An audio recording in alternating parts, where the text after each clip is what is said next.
civilian shopping center. I saw a young lady get shot. She was shot? There was two individuals, a man and a lady. And she was shot? Oh, they're still shooting, sir. Please, send somebody fast.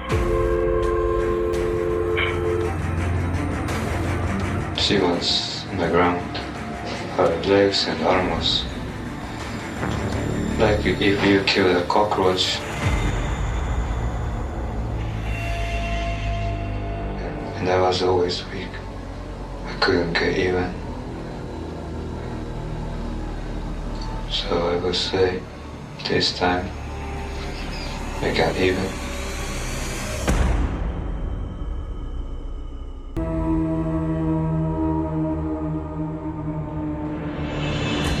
A deadly shooting tonight in the parking lot of this local shopping center.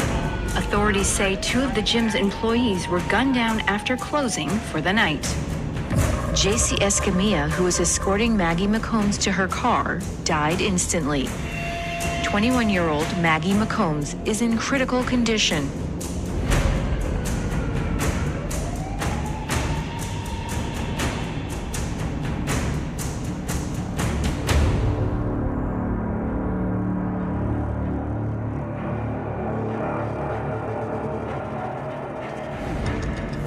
There was a brief scuffle.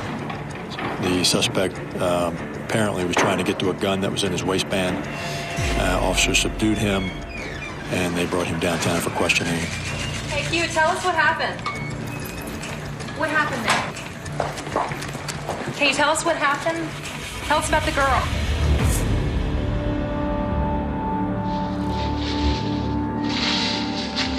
Here, you go ahead and have a seat right there.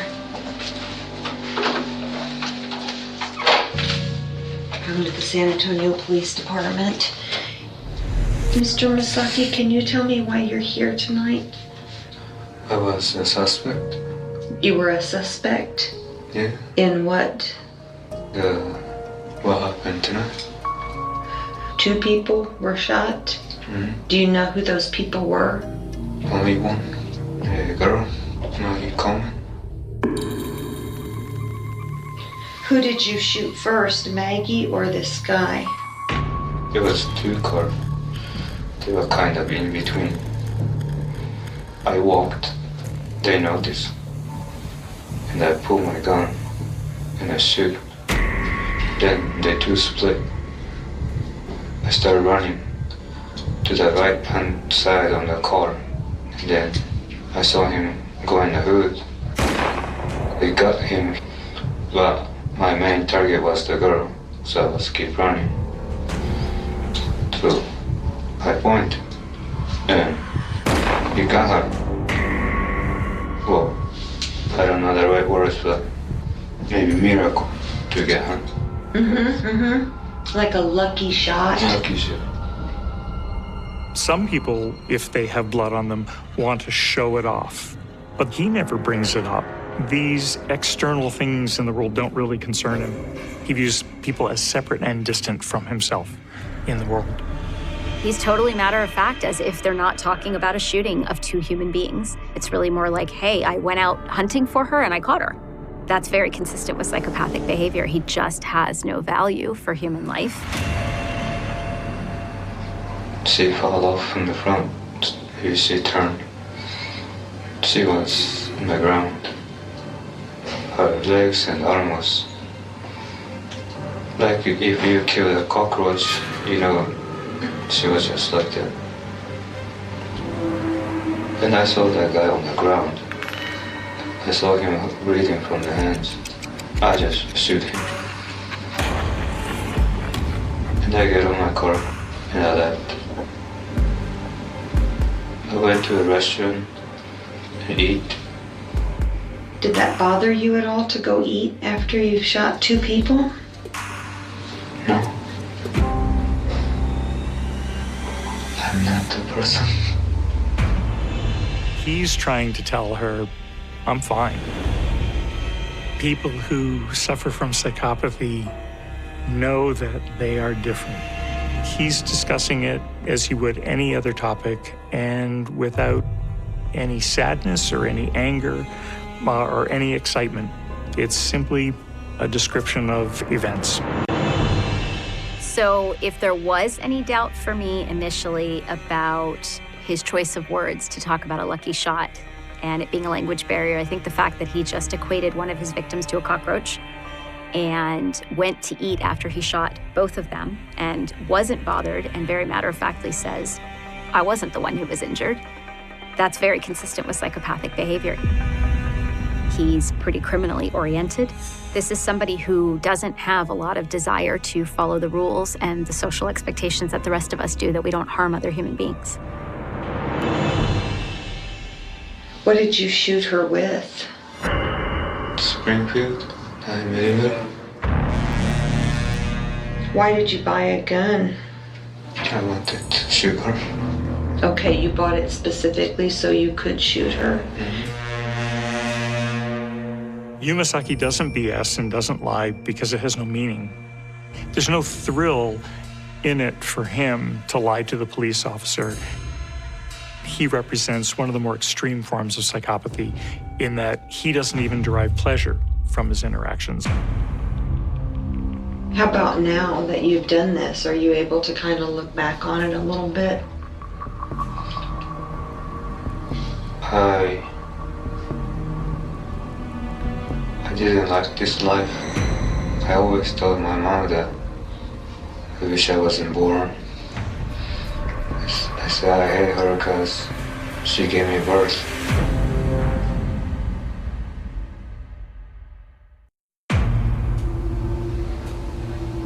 I wanted to die.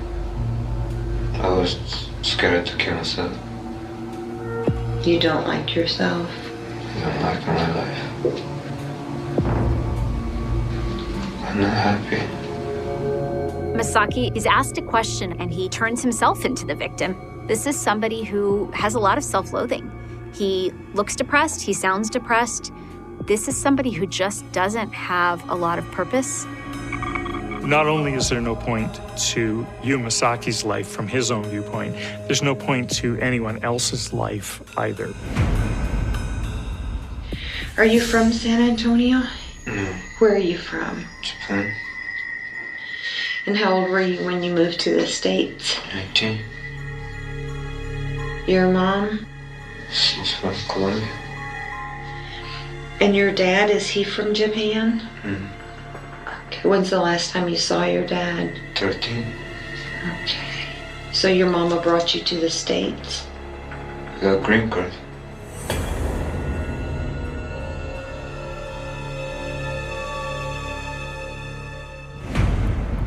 I see people that are laughing. They're always together. And I was just for myself. No one wants to talk to me. I don't know why. I'm always nice. I never had a girlfriend. People just see me like we are the person. Like, he doesn't speak English very well. In Japan, my brother said, I'm gonna be a criminal. I never good at working. I never good at school. And I started to make myself believe that this is my fate.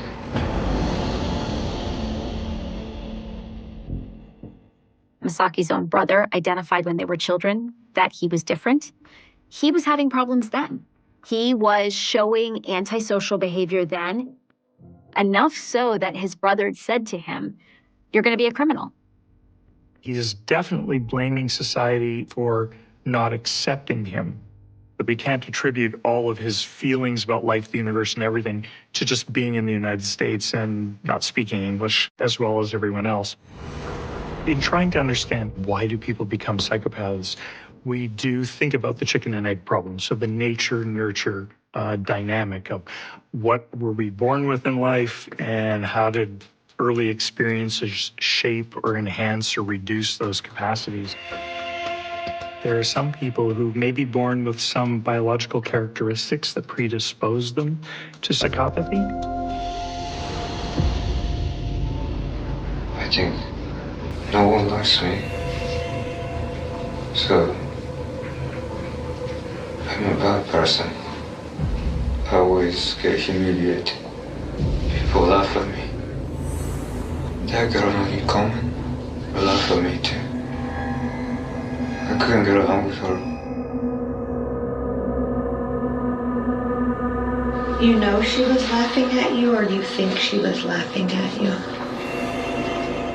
Who knows? Maybe I don't understand reality. I had someone say, you get paranoid. Is that true? I don't know, I'm not scientific. But I always felt I was strange. It's interesting that the detective pushes him a little bit on that and says, do you know that she was laughing at you? He kind of says, I don't know. He holds these wounds so strongly to himself and clearly uses them as his justification for how he's ended up here. He experiences a level of rage or anger or chronic rejection, and he doesn't really have the skills to work through those emotions. So then the emotions just build up and build up and build up, and it may very well have come bubbling up at the point that Maggie McCombs rejected him. Why did you shoot that person? Hated. You hated her? What did she do that made you hate her? Come on. That hurt your feelings. It was not my first time to get dissed, but especially this girl. He said many people have dissed him, but she did, and this time he got even. So it was either just it was just a numbers count. I've been dissed so many times, I've reached my snapping point, and that's it, right? Or she was the one he didn't think would. How would you feel if she was dead? People always say things to me. And some people hit me, and I was always weak. I couldn't get even. So I would say, this time, I got even. And how about this young man? How do you feel about him if I were to tell you that he was dead? I don't know him. Why did you shoot him? Boyfriend? He was a boyfriend. Do you know this to be a fact, or you just think that? Well, I just dancing and kissing and stuff. You saw them kissing? I just saw him today, so I don't know. Okay. Something really hard for me is easy for him. He's saying, I can't make this work, so why should you? This was his idealized woman, and the other guy just represents the deficits that he struggles with. He represents the example of what I'm not, so it reminds me of how much I can't do, so I'll shoot him. Friends and investigators say Masaki was obsessed with Maggie McCombs and had been stalking her for more than a year. He'd shown up to her front door at home and was eventually told to never come back to this Planet Fitness after his repeated, quote, extremely aggressive advances were turned down by Maggie. I was in the gym. I saw her, I talked to her. She was nice. Did you fall in love with her? Mm-hmm. Did she love you back? Mm-hmm. So she didn't love you back. Did she know that you wanted to kill her? Mm-hmm. Did you ever tell her that? Mm-hmm. You just kept it to yourself? Mm-hmm. It might seem like a bit of a paradox, so how could he long after this woman if he's at the extreme end of psychopathy with no empathy? And that's because it's about the world inside his head. It's not really about a relationship with her. It's whatever she represents inside his head. They didn't go out socially, they weren't friends. He wouldn't have had many opportunities outside of his own stalking behavior to learn who Maggie was. So to say that he's in love with her, he's in love with the concept. He's in love with an obsession.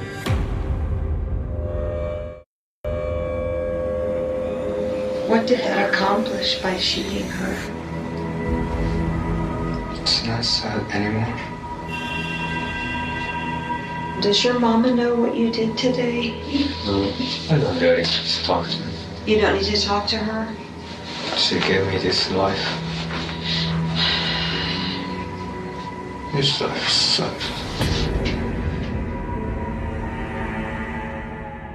His comments carry that feeling of this existential recognition of the emptiness and meaninglessness of life. I think this represents that psychopathic disconnectedness. Misaki really is helping to connect the dots for us, that some of his rage and his anger and feeling rejected by Maggie stems from his anger at his mother.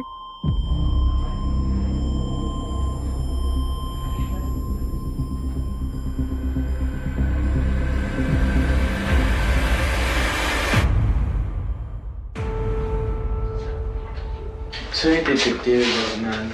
¿Cuándo fue la última vez que vio a su hijo? Pero yo lo vi, ¿cuánto hace? Por ahí, que fue unos 15 días, algo así. ¿No ha tenido él problemas con nadie recientemente que usted sepa? No, que yo sepa. Pues, amigos, él casi no tenía amigos. No es de aquí realmente, entonces a raíz de eso, pues yo creo que se siente un poco apartado, ¿no?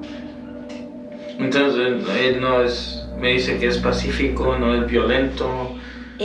Pues mire, conmigo, mientras yo o sea, no le lleve la contraria, porque yo ya vengo con esto desde el papá. Está bien, nunca le decía que no, a nada. O sea, no se les puede llevar la contraria. So this is a psychiatric evaluation that was performed on Misaki after the shooting and the murder.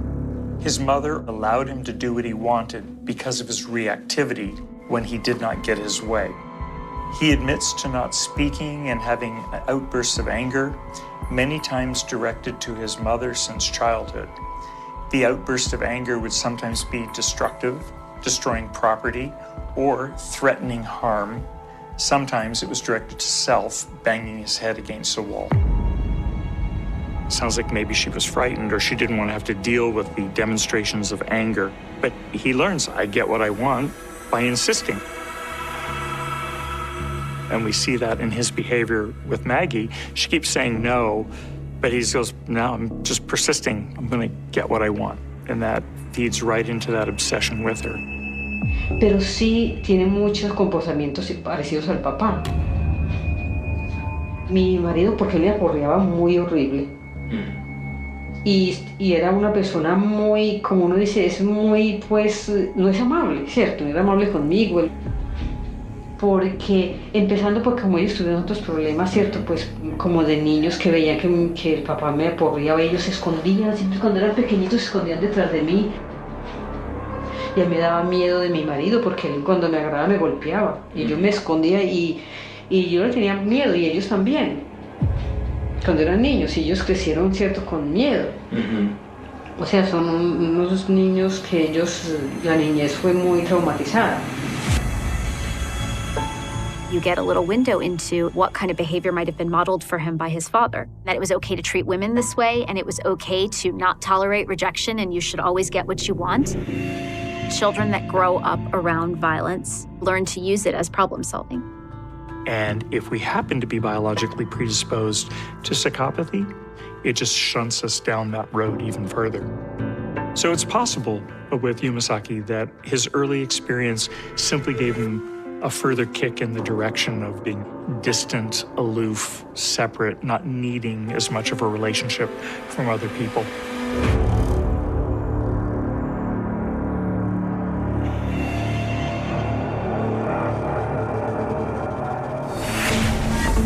I remember everything pretty well. Details. There's days where I wake up and I just kind of wonder why this happened. I wanted to make it through this, and I wanted to be able to live and just have the life that I've always wanted.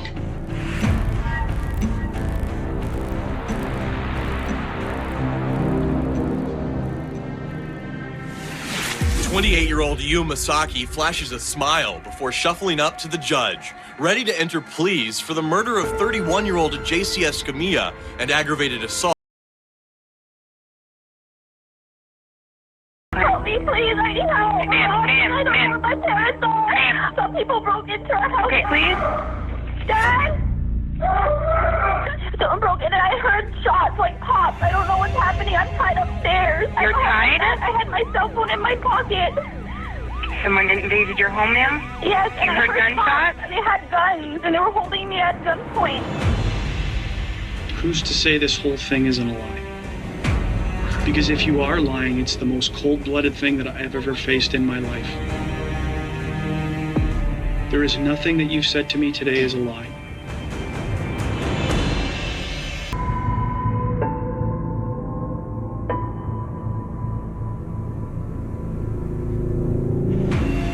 The sense of security in this Markham neighborhood has been shaken. The night of November the 8th, 3 men forced their way into the home. They demanded money and fired shots.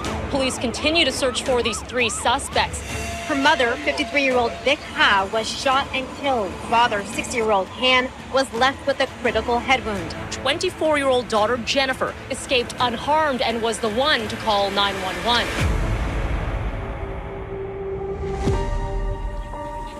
Just close that door for me.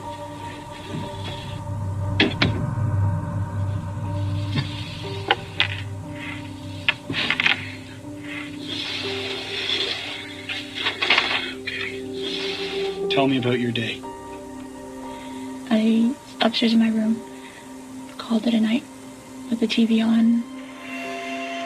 And I believe that was around 9:30 or so. Suddenly I could hear the voices weren't any voices I was very familiar with. And so I was scared and I couldn't move. I peered out of my bedroom door. And a guy was there and he came at me and had string in his hands and tied my arms back and said, I have a gun behind your back. Do what I say. If you do what I say, then no one will get hurt. Where is the money? Show me where your money is. How much money did you turn over to them? At least $1,100. And where would that have been? In my mom's bedside table. And you saw them, did they go into that bedside table? Then they dragged me down the stairs and made me kneel at the bottom, telling me to face down on the floor while the other guy had a gun behind my head, and asked my mom where her purse was. They were trying to find her wallet, but they kept pushing her down onto the chair. Okay. Take your time. Take your time. All this is very important, so take your time. They kept all the lights off on the main floor. The only time there was light was when they opened the fridge door to see if they could find where my mom's purse was. At that point, I saw 3 figures of men. One of the gentlemen asked my father if he had money in his wallet and where his wallet was. She calls them gentlemen.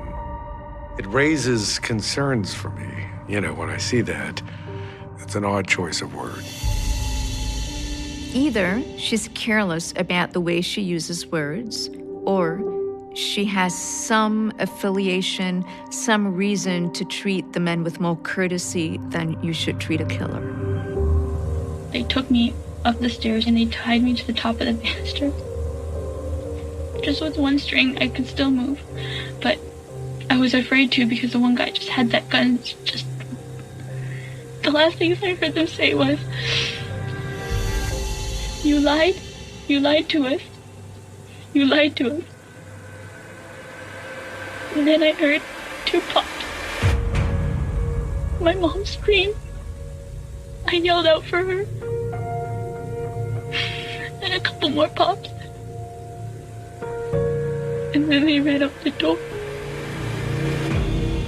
She's trying to be emotional, and crossing her arms in front of her chest says, look, I've been victimized, but the clarity of her thought is inconsistent with the body language. She's still very clear-minded. I've worked with hundreds of women who've been in violent situations. And when you're recounting something this horrible so soon after, sometimes you're numb, sometimes you're hysterical. Her matter-of-fact tone is a reflection of the rehearsal. She's rehearsed this.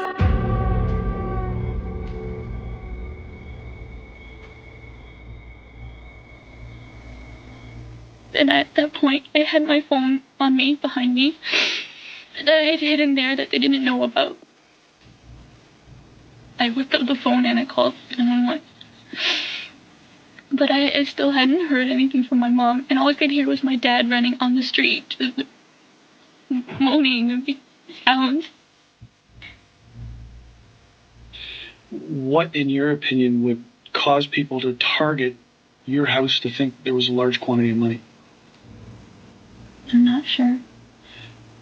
Now, you say your mom drives a Lexus. It could be because of the aesthetics, yes. What about your dad? He drives a Mercedes and he loves that baby. He loves that baby. I think it's a slip. It could be that her father has displayed more love toward his car than toward her, and that there's some resentment on her part about that. I found it interesting that she used the word aesthetics. So she's already saying her parents' life is fake.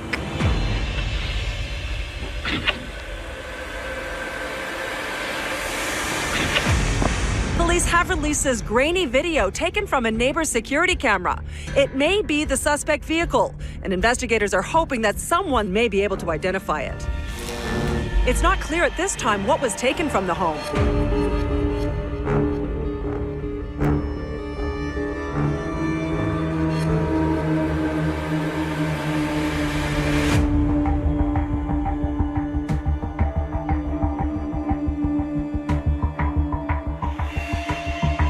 I'm going to try and ask you questions to try and clarify points, okay? I'm just trying to, like, every time I think of those things, it gets me all worked up.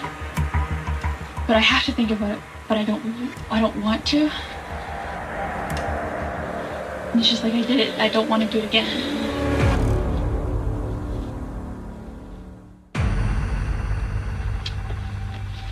Part of our job is to go back and look at what you've told us to try and match up to evidence that we have. You made me, like, now I feel like I've said something wrong. You have not, you have, to me, you've No, said... no, I've said everything that I know that is true. Yeah.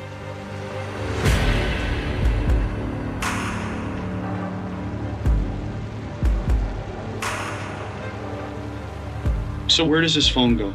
I stick it right here on the back side of my pants. Back side of your pants? Yes.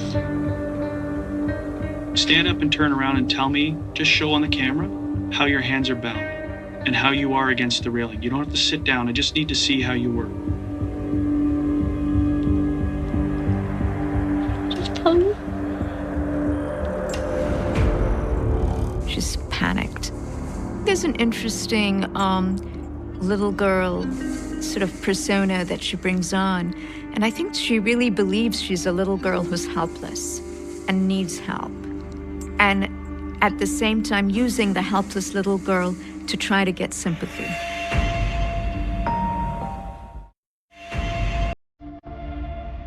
Stand up and turn around. Put this in the side that you believe it was in. Put your hands behind your back, exactly how you remember they were. Okay? Now, how far can you move your hands from the banister? They tied my upper arm Yes? around the banister, Yes? but my hands were bound together. Okay, so now how can you get to the phone? And how do you make the phone call?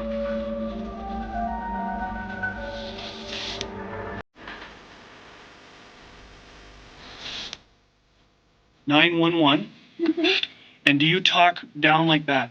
Yes, I'm yelling at the phone like this. And how can you hear? I turned the volume on max. I guess you can take it two ways. You know, if this was legit, she wouldn't want to necessarily reenact the way she was tied up. But if it's not legit, then it's a pain for her to have to demonstrate something that probably never occurred. It's just part of a story. I don't know if she anticipated that this would happen, but she's falling into the trap that most inexperienced criminals fall into, which is, he's asking her a very straightforward, logical question, and her response, although she made a good attempt, it did seem contrived. She's not quite believable. She was certainly reluctant to enact it.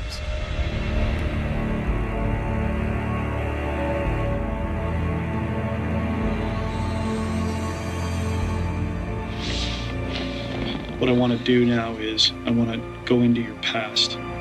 What do you do when you finish high school? My father wanted me to become a pharmacist, doing something in the medical field that was successful. Did you go to school for pharmacy? Did you get into university for pharmacy? So how is your home life with you're not living up to his expectations? He didn't know. I lied to him. What did you lie to him? What did you tell him? That I was going to school. So both your parents thought you had gone to university? Yes. I felt guilty, but every time I tried to bring it up, there was just so much expectation. She became completely enslaved by this fantasy that was not even hers. It was her parents'. The first glimpse you have of her, she seems like almost like a child. So now we get to see that she's capable of definitely lying and fooling her parents. And she's also complaining about her parents on a certain level.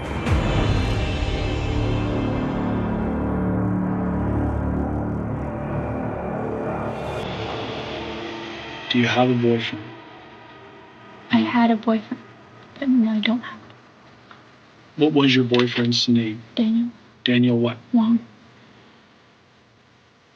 I didn't really get to see him much. I wasn't allowed to have a boyfriend. So you were dating him essentially without your parents' knowledge and consent? Yes. Did they ever find out that you were dating Daniel? Eventually. Well, how long into the relationship was that? Say 5 years. And how did that go?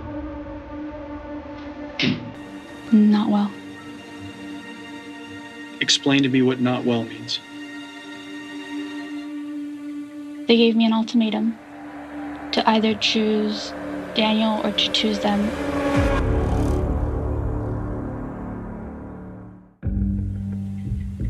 I chose to stay home with my family. You still have feelings for Daniel, don't you? Yes.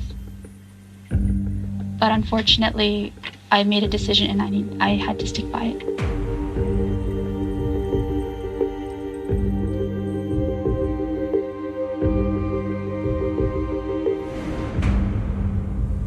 So tell me your relationship with Jen. We were planning to stay together, but there was a big issue with her and her parents.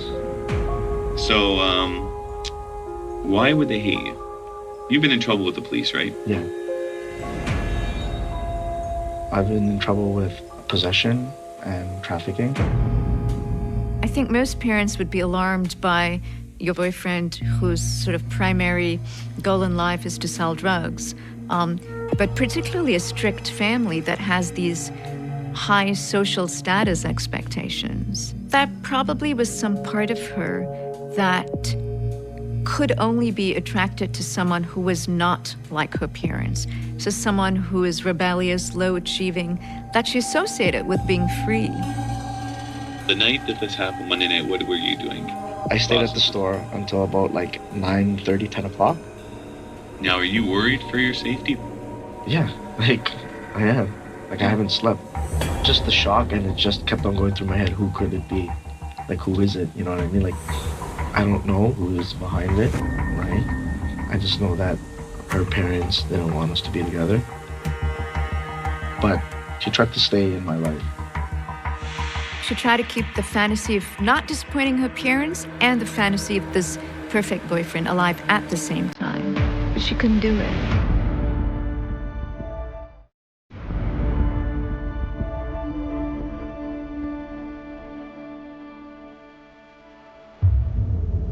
You admittedly lied.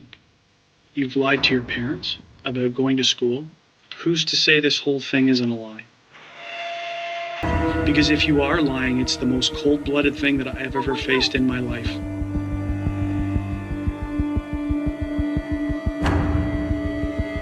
There is nothing that you've said to me today is a lie. At the end of the day, I love my parents and I chose to be with them. And if I wanted to, I could have just left, but I didn't. I wanted to stay with them and take care of them.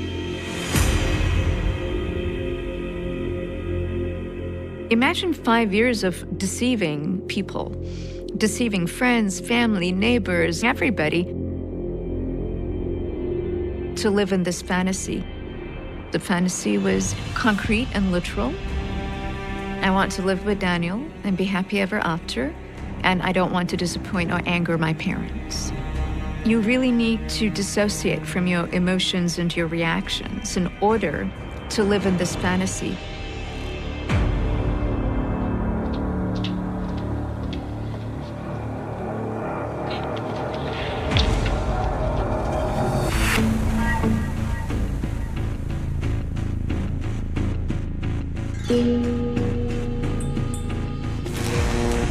Pan says he saw his daughter Jennifer untied, whispering back and forth with one of the intruders, and he described that conversation as soft and friendly. He says he could hear his wife begging for their daughter's safety. "Don't hurt her," she cried, and then the trigger was pulled.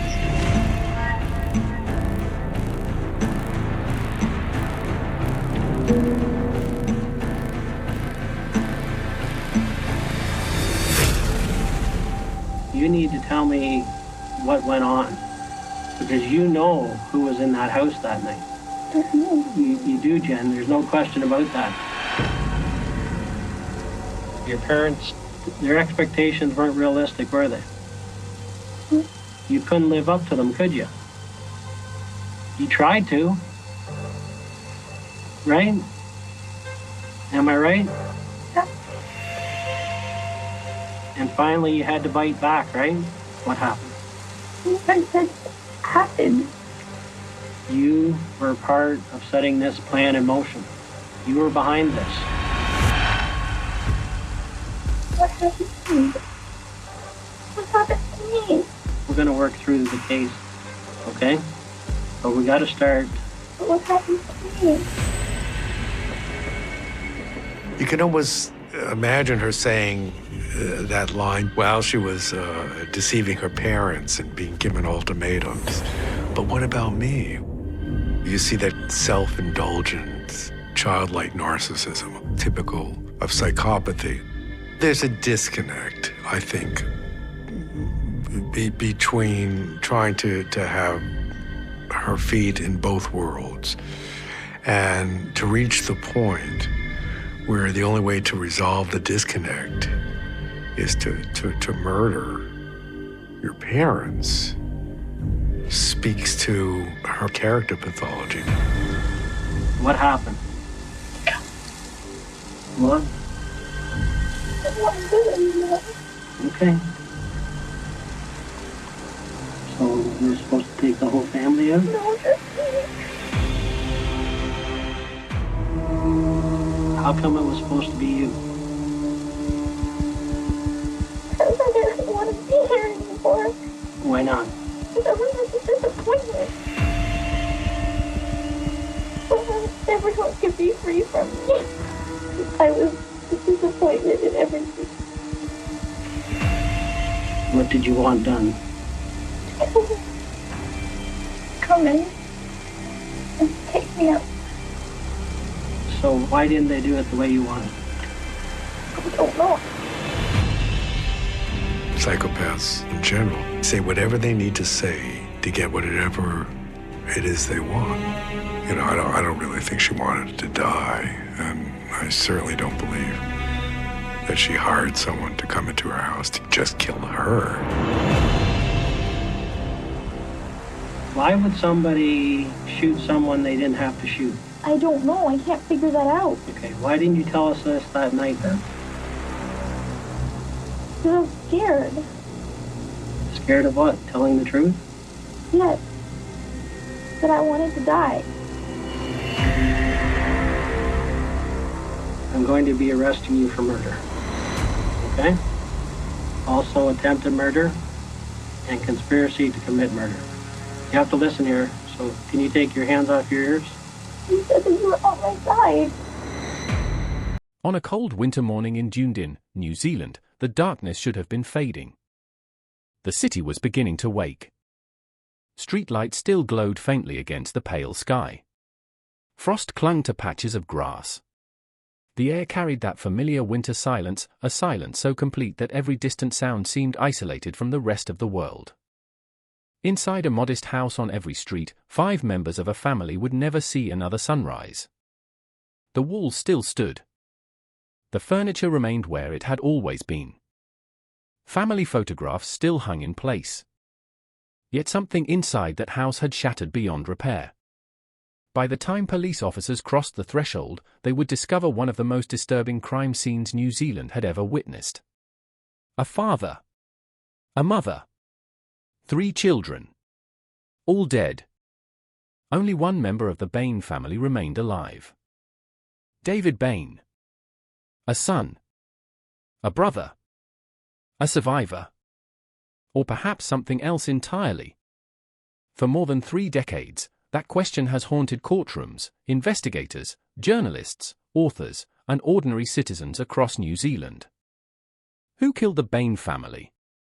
Was it a troubled young man who slaughtered his parents and siblings before attempting to portray himself as the lone survivor? Or was it a desperate father who murdered nearly everyone he loved before turning the gun on himself? The answer should have been simple. 5 victims. 1 house. 1 firearm. 1 surviving witness. Yet the deeper investigators looked, the more the case seemed to twist and unravel. Every clue appeared to point in 2 directions at once. Every answer created another question. Every certainty eventually became a doubt. And at the center of that uncertainty stands the story of 14-year-old Stephen Bain. A boy whose final moments would become one of the most important and controversial pieces of the entire mystery. Because unlike the others, Stephen appeared to fight back. His bedroom told a story. Blood. Signs of struggle. Violence compressed into a few desperate seconds. Evidence suggesting that someone had entered his room carrying death with them. Evidence suggesting that Stephen knew exactly what was happening. And evidence suggesting that he tried with everything he had to stop it. Imagine that moment. A winter morning. A teenager pulled from sleep. Confusion before fear. Fear before understanding. Understanding before panic. The realization that something terrible was happening inside the family home. The realization that the sounds echoing through the house were not accidents. Not dreams. Not nightmares. Real.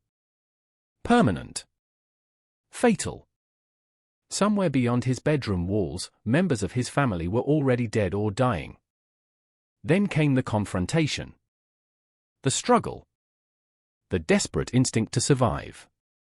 1 gunshot. Then another. And another. In the years that followed, investigators would examine every drop of blood, every footprint, every fragment of forensic evidence left behind. Experts would disagree. Lawyers would argue. Jurors would deliberate. Books would be written. Documentaries would be produced. Entire careers would become intertwined with the mystery of what happened inside that house. Yet no amount of analysis could change one simple fact. A 14-year-old boy died violently in his own bedroom. And his final moments may hold the key to understanding everything. To understand why this case became one of the most divisive criminal investigations in modern history, we have to return to that morning. Not to the courtroom. Not to the headlines. Not to the endless public debates. But to the house itself. A house that looked ordinary from the outside. A house where neighbors saw a family trying to live their lives. A house hiding tensions, struggles, disappointments, and secrets that would only become visible after the bloodshed. Because every infamous crime has a moment when the story changes forever. A point where normal life ends and tragedy begins. For the Bain family, that moment arrived before dawn on June 20, 1994. The world outside remained unaware. Cars continued driving through the city. People prepared for work. Students prepared for school. Families sat down for breakfast. Life moved forward as it always had. Meanwhile, inside one quiet suburban home, an entire family was being erased. The killings themselves lasted only minutes. The questions they created would last generations. Police officers who entered the residence believed they were responding to a family tragedy. What they found instead was a mystery that refused to stay solved. The evidence seemed straightforward at first. Then it became complicated. Then controversial. Then almost impossible to interpret with certainty. One investigation led to a conviction. Years later, another examination led to acquittal. Two completely different conclusions. The same crime scene. The same victims. The same evidence. The same house. How can that happen? How can one case produce such radically different answers? How can a person be convicted of murdering his entire family, only to later walk free after one of the most closely watched retrials in New Zealand history? And perhaps most importantly, if the courts could not establish the truth beyond doubt, can anyone? That uncertainty is what transformed the Bain family murders from a criminal case into a national obsession. People chose sides. Families argued. Friendships fractured. Experts challenged one another. Even today, decades later, discussions about the case can become heated within minutes. Because beneath every forensic report and legal argument lies a haunting reality. Someone entered those bedrooms. Someone pulled the trigger. Someone ended 5 lives. The victims are no longer here to speak. The dead cannot explain what happened.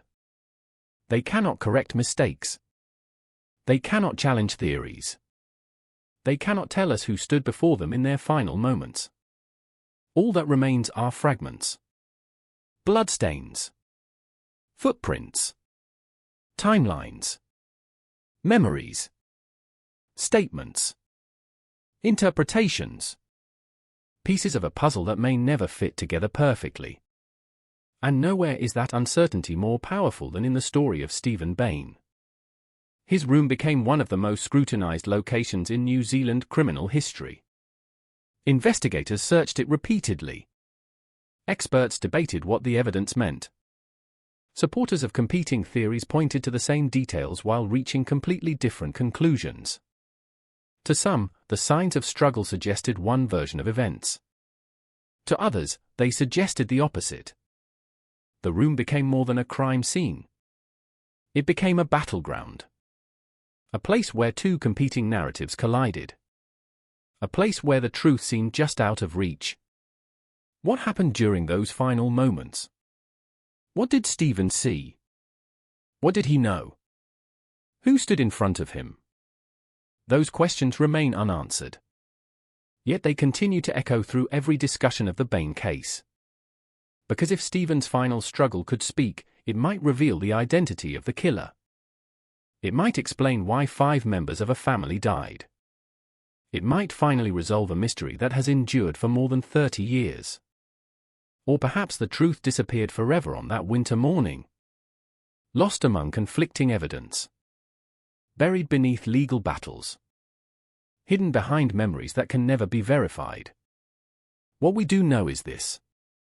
5 people entered June 20, 1994, expecting another ordinary day. None of them knew they were living their final hours. None of them knew that their names would become permanently etched into New Zealand history. And none of them knew that the events unfolding inside their home would become one of the country's most debated criminal mysteries. This is not merely the story of a murder investigation. It is the story of a family. A family that would become the center of a national controversy. A family whose deaths created questions that still refuse to disappear. And before we can understand the crime itself, we must first understand the people who lived inside that house. Because every mystery begins long before the moment of violence. Every tragedy has a history. And every victim has a story. To uncover what happened on that winter morning, we must begin where all families begin. At home. Long before the headlines, before the courtroom battles, before the endless arguments that would divide an entire nation, there was simply a house. It stood on every street in Dunedin, New Zealand, unremarkable to anyone passing by. It was not the kind of place people stopped to admire. It was not a house that appeared in postcards or travel brochures. It was aging, weathered, and tired, much like the family that lived inside it. Dunedin itself seemed perfectly suited to keeping secrets. Located on the southeast coast of New Zealand's South Island, the city possessed a beauty that could feel both comforting and melancholy at the same time. Rolling hills surrounded neighborhoods built against the landscape. The ocean was never far away. Winter mornings often arrived wrapped in cold mist drifting in from the harbor. By June of 1994, winter had settled firmly over the city. The days were shorter. The nights arrived early. Sunlight seemed reluctant to stay. On many mornings, people left their homes beneath grey skies that looked as though they had not fully awakened. It was a city where routines mattered. Students hurried to classes. Workers followed familiar schedules. Shopkeepers greeted the same customers. Neighbors recognized one another's cars. Life moved at a steady pace. The Bain family had been part of that rhythm for years. From a distance, they looked like many other families struggling to navigate ordinary life. A father. A mother. For children. Shared meals. Shared responsibilities. Shared frustrations. But appearances rarely tell the entire story. Behind the walls of the Bain household existed a reality far more complicated than outsiders realized. The house itself reflected that reality. Visitors often described it as cluttered and worn down. Maintenance had become difficult. Repairs accumulated. Rooms carried signs of years of use without the resources necessary to restore them properly. The building seemed to age alongside its occupants. Every creaking floorboard and peeling surface told a story of a family attempting to hold things together while facing increasing pressures. Money was often a concern. Like countless families around the world, financial strain lingered in the background of daily life. Bills needed paying. Needs competed with limited resources. Dreams were postponed. Small problems remained unresolved because larger problems demanded attention first. Financial stress has a way of changing the atmosphere inside a home. It influences conversations. It affects moods. It creates tension where none existed before. Not through dramatic confrontations, but through countless small disappointments accumulating over time. A repair delayed. A purchase postponed. An opportunity missed. The Bain family understood those realities well. At the center of the household stood Robin Bain. As a father, he carried responsibilities that often seemed heavier than circumstances allowed him to manage comfortably. Those who knew him described a man who possessed strong convictions and a serious demeanor. He was educated and intellectually inclined, yet life had not unfolded exactly as planned. Like many people, he faced the difficult gap between expectations and reality. The person he hoped to become and the person the world allowed him to be were not always the same. That gap can create frustration. Sometimes disappointment. Sometimes something darker. Beside him was Margaret Bain, a mother responsible for maintaining stability within an increasingly complicated family environment. Raising for children is demanding under the best circumstances. doing so while navigating financial difficulties, personal challenges, and family tensions requires extraordinary resilience. To outsiders, many of her struggles remained invisible. That is often how family difficulties work. The most important battles are fought behind closed doors. The world sees smiles at school events and holiday gatherings. It does not always see the exhaustion waiting at home afterward. Then there were the children. Each occupying a different stage of life. Each carrying private hopes, fears, ambitions, and disappointments. David Bain, the eldest son living at home, stood on the threshold between youth and adulthood. Like many young adults, he was attempting to determine what direction his future might take.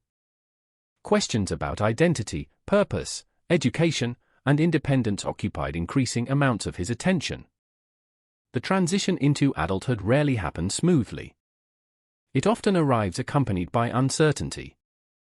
Arawa Bain was 19 years old. An age filled with possibility. Old enough to imagine an independent future. Young enough to remain connected to the family home. People at that age frequently exist between two worlds. Part child. Part adult. Looking forward while still tied to the place they came from. Laniet Bain carried her own complexities. As with every family member, the public would later learn fragments of her life through investigations, testimony, and media coverage. But before becoming a name in a criminal case, she was simply a young woman navigating her own experiences, relationships, and personal challenges. And then there was Stephen. 14 years old. The youngest of the siblings. Still standing closer to childhood than adulthood. At 14, the world feels enormous. The future stretches endlessly ahead. Problems that seem overwhelming one day disappear the next. Life is measured in school terms, weekends, friendships, and family routines. The idea of mortality remains distant. The idea of violent death almost unimaginable. Stephen occupied the unique position often held by the youngest child in a family. Older siblings move through different stages of life, while the youngest remains connected to a simpler world. School assignments. Television programs. Conversations with friends. The ordinary concerns of adolescence. No one looking at Stephen would have imagined that his name would someday appear in books, documentaries, and legal debates. No one would have imagined that his bedroom would become one of the most analysed locations in New Zealand criminal history.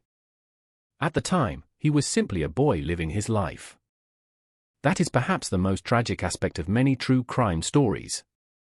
History remembers victims through the circumstances of their deaths. Their lives become secondary. Their personalities reduced to evidence exhibits and forensic reports. Yet before tragedy arrives, every victim is simply a person moving through an ordinary day. Stephen had routines, habits, interests, conversations, plans, a future that existed vividly in his imagination. All of it still intact during the days leading up to June 20, 1994. The Bain family home functioned much like many households experiencing pressure. Some days passed peacefully. Others did not. Tensions emerged. Disagreements occurred. Silences settled over dinner tables. Relationships shifted and evolved. Nothing about that reality was unique. What made the Bain family different was not that problems existed. It was what would happen next. As investigators would later discover, understanding the family's internal dynamics became essential to understanding the crime itself. Every relationship suddenly mattered. Every disagreement became significant. Every memory gained potential importance. People began looking backward through the lens of tragedy. Searching for warning signs. Searching for clues. Searching for explanations. But hindsight is deceptive. Once we know the ending of a story, every earlier event appears more meaningful than it seemed at the time. The challenge for investigators was determining which details genuinely mattered and which were simply ordinary parts of family life. That challenge would eventually divide experts, lawyers, and jurors. Because families are complicated.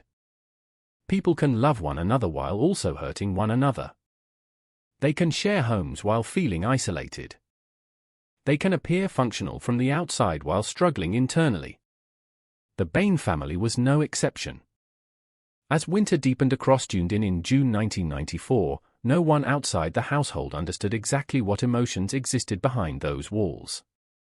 Neighbors saw only fragments. Friends saw only fragments. Teachers saw only fragments. Everyone possessed pieces of the puzzle. No one possessed the whole picture. And perhaps no one ever would. The house remained standing quietly on every street. Cars passed by. Children walked to school. Life continued around it. The ordinary world carried on as though nothing was wrong. Yet history often hides within ordinary places. The locations that later become infamous rarely announce their significance in advance. They appear normal until suddenly they are not. They blend into the landscape until a single event changes everything. For the Bain residents, that transformation was approaching. A winter morning waited just beyond the horizon. A morning that would freeze this family forever in public memory. A morning that would turn an ordinary house into one of the most discussed crime scenes in New Zealand history. And inside that house, unaware of what lay ahead, 5 future victims moved through the final chapter of their lives. In nearly every infamous murder case, the victims eventually become shadows. Their photographs appear briefly on television screens. Their names are repeated in newspaper articles. Their deaths are examined in extraordinary detail. Investigators study the final minutes of their lives. Lawyers dissect their relationships. Journalists reconstruct their last known movements. And somewhere along the way, the people themselves begin to disappear. The tragedy becomes larger than the individuals at its center. The crime overshadows the lives that came before it. The Bain family murders would eventually become one of the most debated criminal cases in New Zealand history. Decades later, people still argue over evidence, theories, verdicts, and suspects. But before the controversy, before the investigations, before the courtroom battles, there were 5 human beings living ordinary lives inside a modest house in Dunedin. 5 people with routines. 5 people with hopes. 5 people carrying burdens no one else could fully understand. To understand the true weight of what happened on June 20, 1994, it is important to remember them not as evidence exhibits or crime scene photographs, but as people. The story begins with Robin Bain. At 58 years old, Robin stood at a point in life where many people begin reflecting on what they have accomplished and what remains unfinished. Years earlier, he had pursued education with determination and seriousness. He possessed intellectual interests and strong convictions.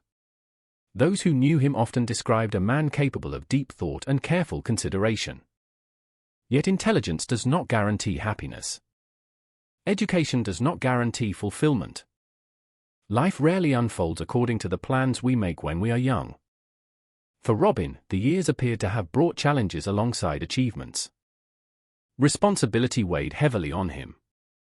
Providing for a family is difficult under ideal circumstances. It becomes far more difficult when financial pressures, personal disappointments, and family tensions begin to accumulate. People who carry such burdens often become quieter over time. They retreat inward. They spend longer moments staring through windows. Longer moments lost in thought. Longer moments wondering how different choices might have altered the course of their lives. No one can fully know what existed inside Robin's mind during the months before the tragedy. What we do know is that he was a father. And being a father is a role that never truly ends. Even when children become adults, parents continue worrying. Continue hoping. Continue imagining futures for the people they love. Within the Bain household, Robin occupied a position of authority, responsibility, and expectation. Whether those expectations were fulfilled or disappointed depended entirely on whom you asked.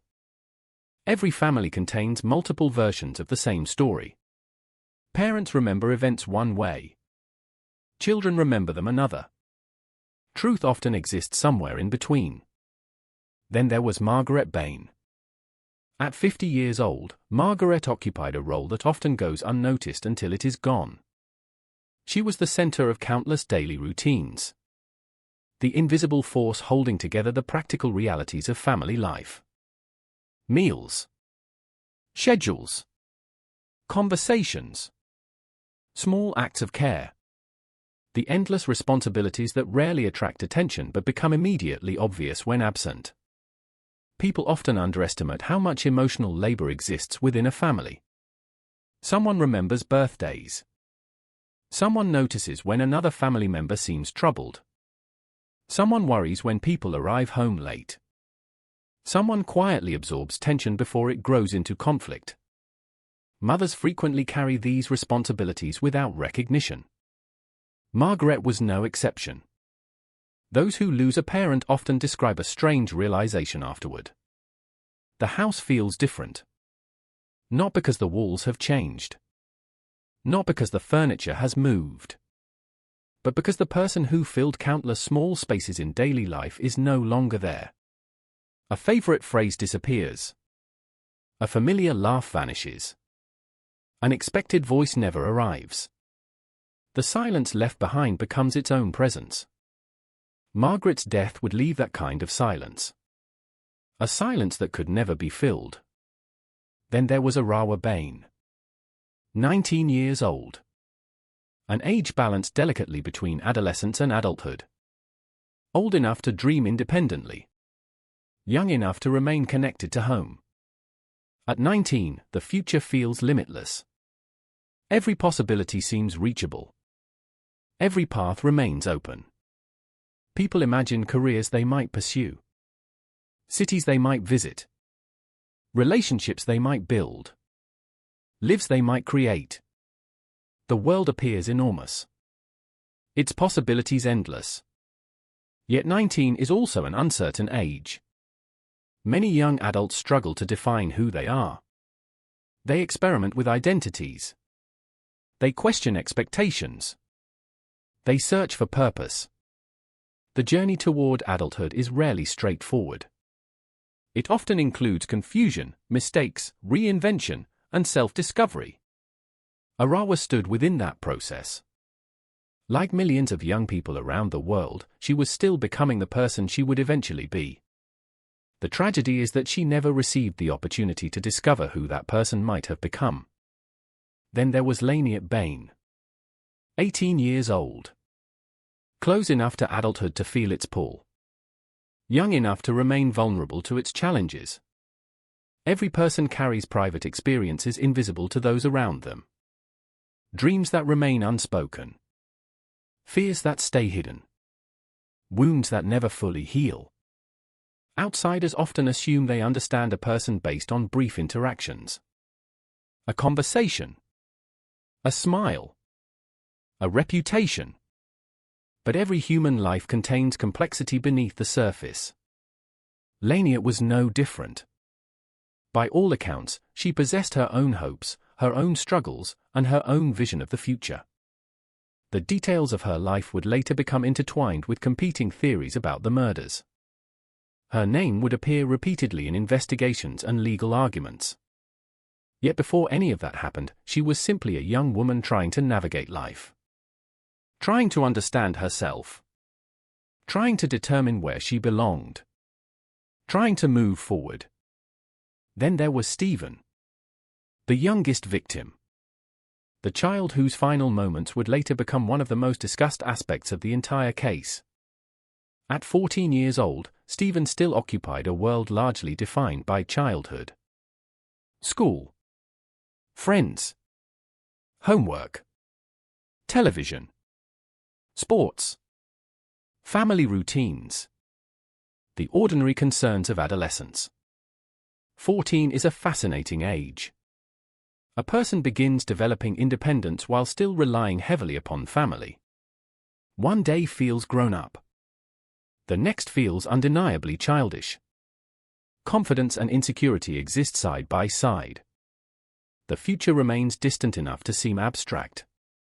Life is measured in weeks and months rather than decades.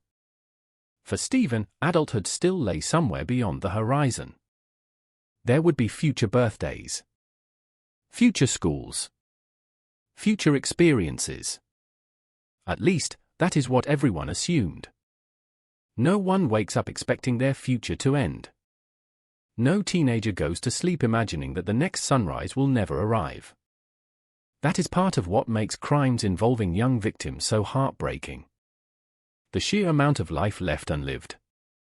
The opportunities never experienced. The memories never created. The conversations never spoken. The future simply vanishes. Stephen's room reflected the life of a teenager. A personal space. A small kingdom. A place where thoughts could remain private.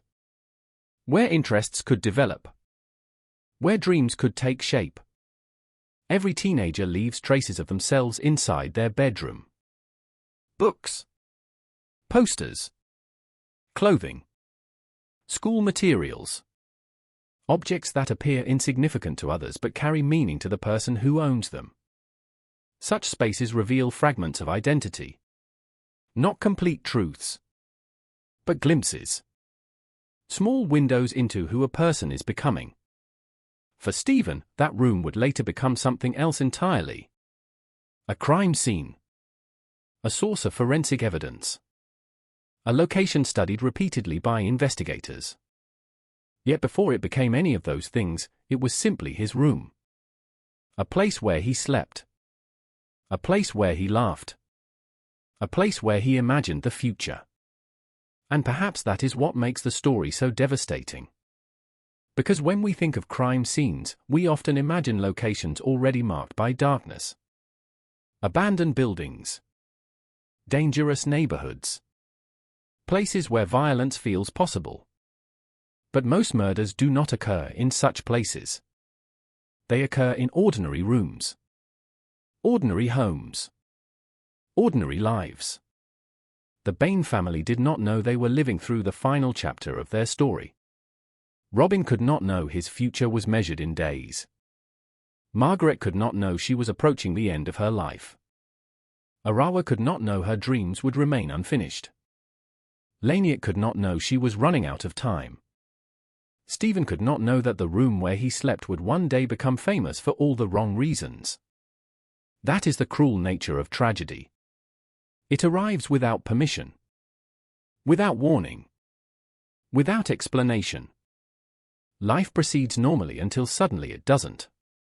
The final weeks before June 20th passed much like countless other weeks. People woke up. People ate meals. People attended school. People worried about ordinary problems. Nobody recognized which conversations would become the last. Nobody recognized which routines would never happen again. Imagine the final evening. The family inside the house. The familiar surroundings. The everyday details. Perhaps someone prepared for the next day. Perhaps someone watched television. Perhaps someone thought about school. Perhaps someone worried about money. Perhaps someone planned for the future. Nothing about those moments would have seemed extraordinary. Yet they would become precious in hindsight. Because soon every ordinary detail would acquire enormous significance. Every memory would be revisited. Every interaction examined. Every relationship questioned. Not because the moments themselves were unusual, but because they were the final moments. That is the hidden tragedy inside every homicide investigation. There is always a last laugh. A last meal. A last conversation. A last glance. A final ordinary moment before everything changes forever. The Bain family experienced those moments without knowing they were final. Like all of us, they assumed tomorrow would arrive. Like all of us, they expected life to continue. Instead, June 20th, 1994 waited in silence. And with it came one of the darkest mornings in New Zealand criminal history. A morning that would leave 5 lives extinguished. A morning that would transform a family into a mystery.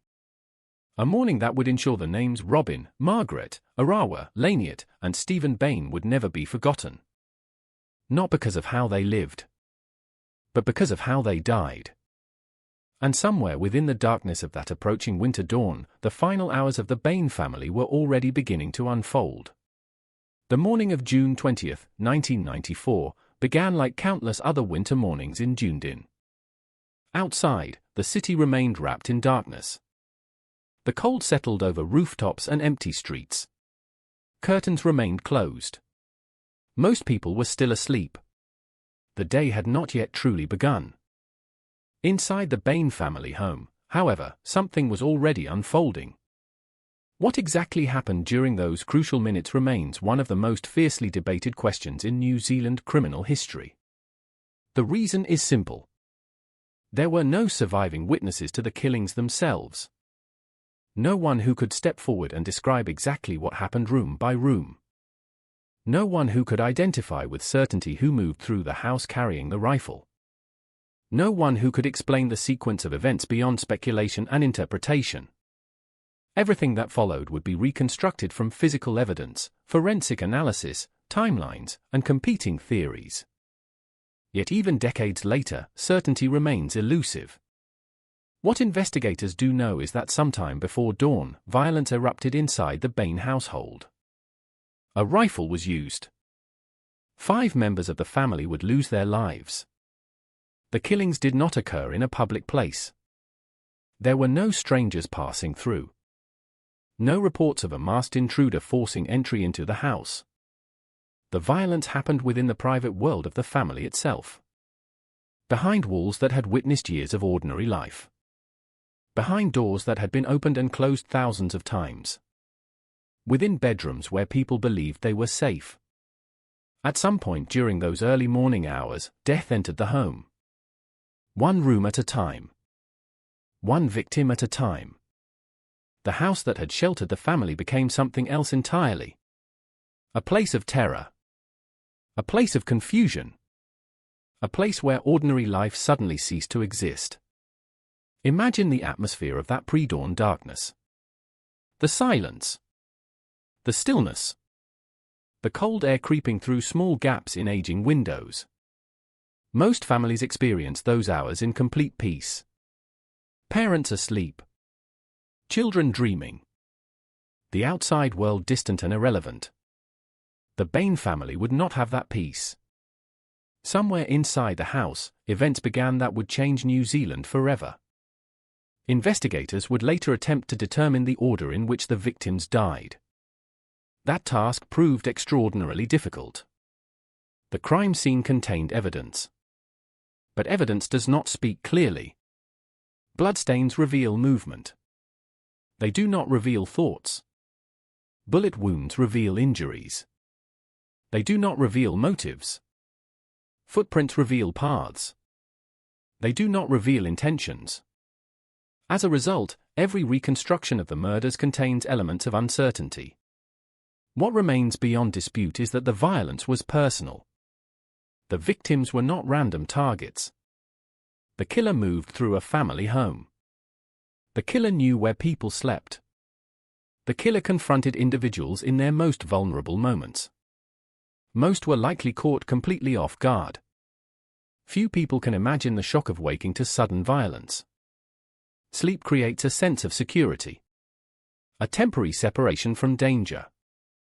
One moment a person is dreaming. The next, reality crashes through the darkness without warning. For some members of the Bain family, that transition may have lasted only seconds. A brief moment of confusion. A realization that something was wrong. Then nothing. The tragedy becomes even more disturbing when viewed through the lens of family life.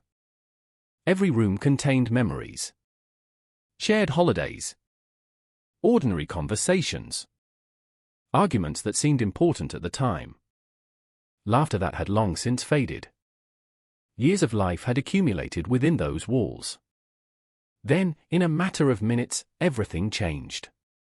One of the most significant aspects of the case involves Stephen Bain. 14 years old. The youngest victim. Unlike some of the other victims, evidence from his room suggested something different. A struggle. Resistance. An attempt to survive. Investigators found indications that Stephen may have fought back during the attack. His room appeared to tell a story that differed from simple surprise. Blood evidence and signs of a confrontation suggested movement and conflict. At some point during his final moments, Stephen may have understood exactly what was happening. That possibility has haunted discussions of the case ever since, because it transforms the tragedy into something even more heartbreaking. Imagine being 14 years old. Imagine waking to confusion. Perhaps hearing something unusual. Perhaps sensing danger. Perhaps realizing that something terrible had already happened elsewhere in the house. Fear arrives quickly. The human mind processes danger with astonishing speed. Within seconds, a person can move from confusion to panic, from uncertainty to desperate survival. The evidence suggested that Stephen's final moments were not passive. He did not simply become another victim. He appears to have resisted, to have fought, to have tried. One wound in particular became highly significant. A bullet passed through his hand. Investigators and experts would later argue extensively about what that injury meant. Many believed it indicated a defensive action. A hand raised instinctively. A last effort to shield himself from danger. A reflex shared by countless victims throughout history. When people face sudden violence, they often raise their hands without conscious thought. The body attempts to protect itself, to create a barrier between danger and survival. It is one of the most human reactions imaginable. The image is difficult to escape. A 14-year-old boy facing unimaginable terror. A final act of resistance. A final attempt to stay alive. Whatever happened in that room lasted only moments. But those moments would echo through decades of legal battles and public debate. Elsewhere in the house, the remaining victims met similarly tragic fates. Robin Bain, Margaret Bain, Arawa Bain, Laniet Bain. Each life ended during the same horrifying sequence of events. Each death became part of a larger mystery. Yet it is important to remember that the victims did not experience their deaths as pieces of a criminal investigation. They experienced them as human beings. As parents. As children. As family members. People often become desensitized when discussing famous crimes. The details become familiar. The names become historical. The events begin to feel distant. But on that winter morning, nothing was distant. Everything was immediate. Everything was real. Every victim experienced fear. Every victim experienced confusion. Every victim had a future that ended suddenly. That reality is easy to forget amid endless debates about suspects and evidence. As the violence moved through the house, the familiar environment became increasingly unrecognizable. Rooms once associated with daily life became scenes of devastation. Hallways connected not family members preparing for another day, but locations where tragedy had already occurred. The house itself became a silent witness. A structure incapable of speaking. A container holding secrets. A place where the truth may have been visible for only a few brief minutes before disappearing forever. When investigators later examined the scene, they encountered the aftermath rather than the event itself. The violence was over. The killer was gone. Only evidence remained. And evidence is rarely as clear as people imagine. Crime dramas often portray investigations as straightforward. A clue appears. A conclusion follows. Reality is far messier. Bloodstains can support multiple interpretations. Timelines can shift. Witness memories can prove unreliable. Experts can disagree. The Bain case would eventually become one of the most famous examples of that complexity. Because the physical evidence did not eliminate doubt. Instead, it generated more of it. Each side found support for its theories. Each side challenged the conclusions of the other. Years later, many questions remained exactly where they began. Unanswered. Yet before those arguments emerged, before lawyers entered courtrooms and experts testified under oath, there existed only the terrible reality of what had happened. 5 members of a family were dead. A home had been transformed into a crime scene. An entire future had been erased. As dawn slowly approached Dunedin, the city remained unaware. People continued sleeping. Alarm clocks waited to ring. Workers prepared for ordinary routines they had followed hundreds of times before. The outside world had no idea that one of the most infamous crimes in the nation's history had already occurred. The Bain house sat quietly in the darkness. From the street, nothing appeared unusual. No visible sign revealed the devastation within. No passerby could have guessed the horror hidden behind the walls. That contrast is one of the most unsettling aspects of the case. The world often changes without announcing itself. History unfolds quietly. A moment arrives that separates before from after. At the time, nobody recognizes it. Only later do people look back and understand that everything changed there. For the Bain family, that moment had already come. The violence was over. The victims would never leave the house again. The answers to what truly happened remained trapped within the silence of the crime scene. And soon, that silence would be broken. The discovery waiting just ahead would shock investigators, captivate a nation, and launch one of the longest-running criminal controversies New Zealand had ever known. The nightmare itself had ended. The mystery was only beginning. The house stood in silence. Outside, Dunedin was beginning another ordinary winter morning. Cars moved through the cold streets. People prepared for work. Students got ready for school. The world continued forward, completely unaware that inside a modest home on every street, 5 lives had already come to an end. The violence was over. The victims were gone. Only the evidence remained. And evidence, unlike people, does not tell its story willingly. It waits. Hidden in shadows. Scattered across floors. Embedded in walls. Preserved in bloodstains and footprints. Waiting for someone to notice. Waiting for someone to understand. The first moments after a crime are often the most important. Not because they provide answers, but because they preserve questions. The Bain family home contained thousands of unanswered questions. Unfortunately, no one knew that yet.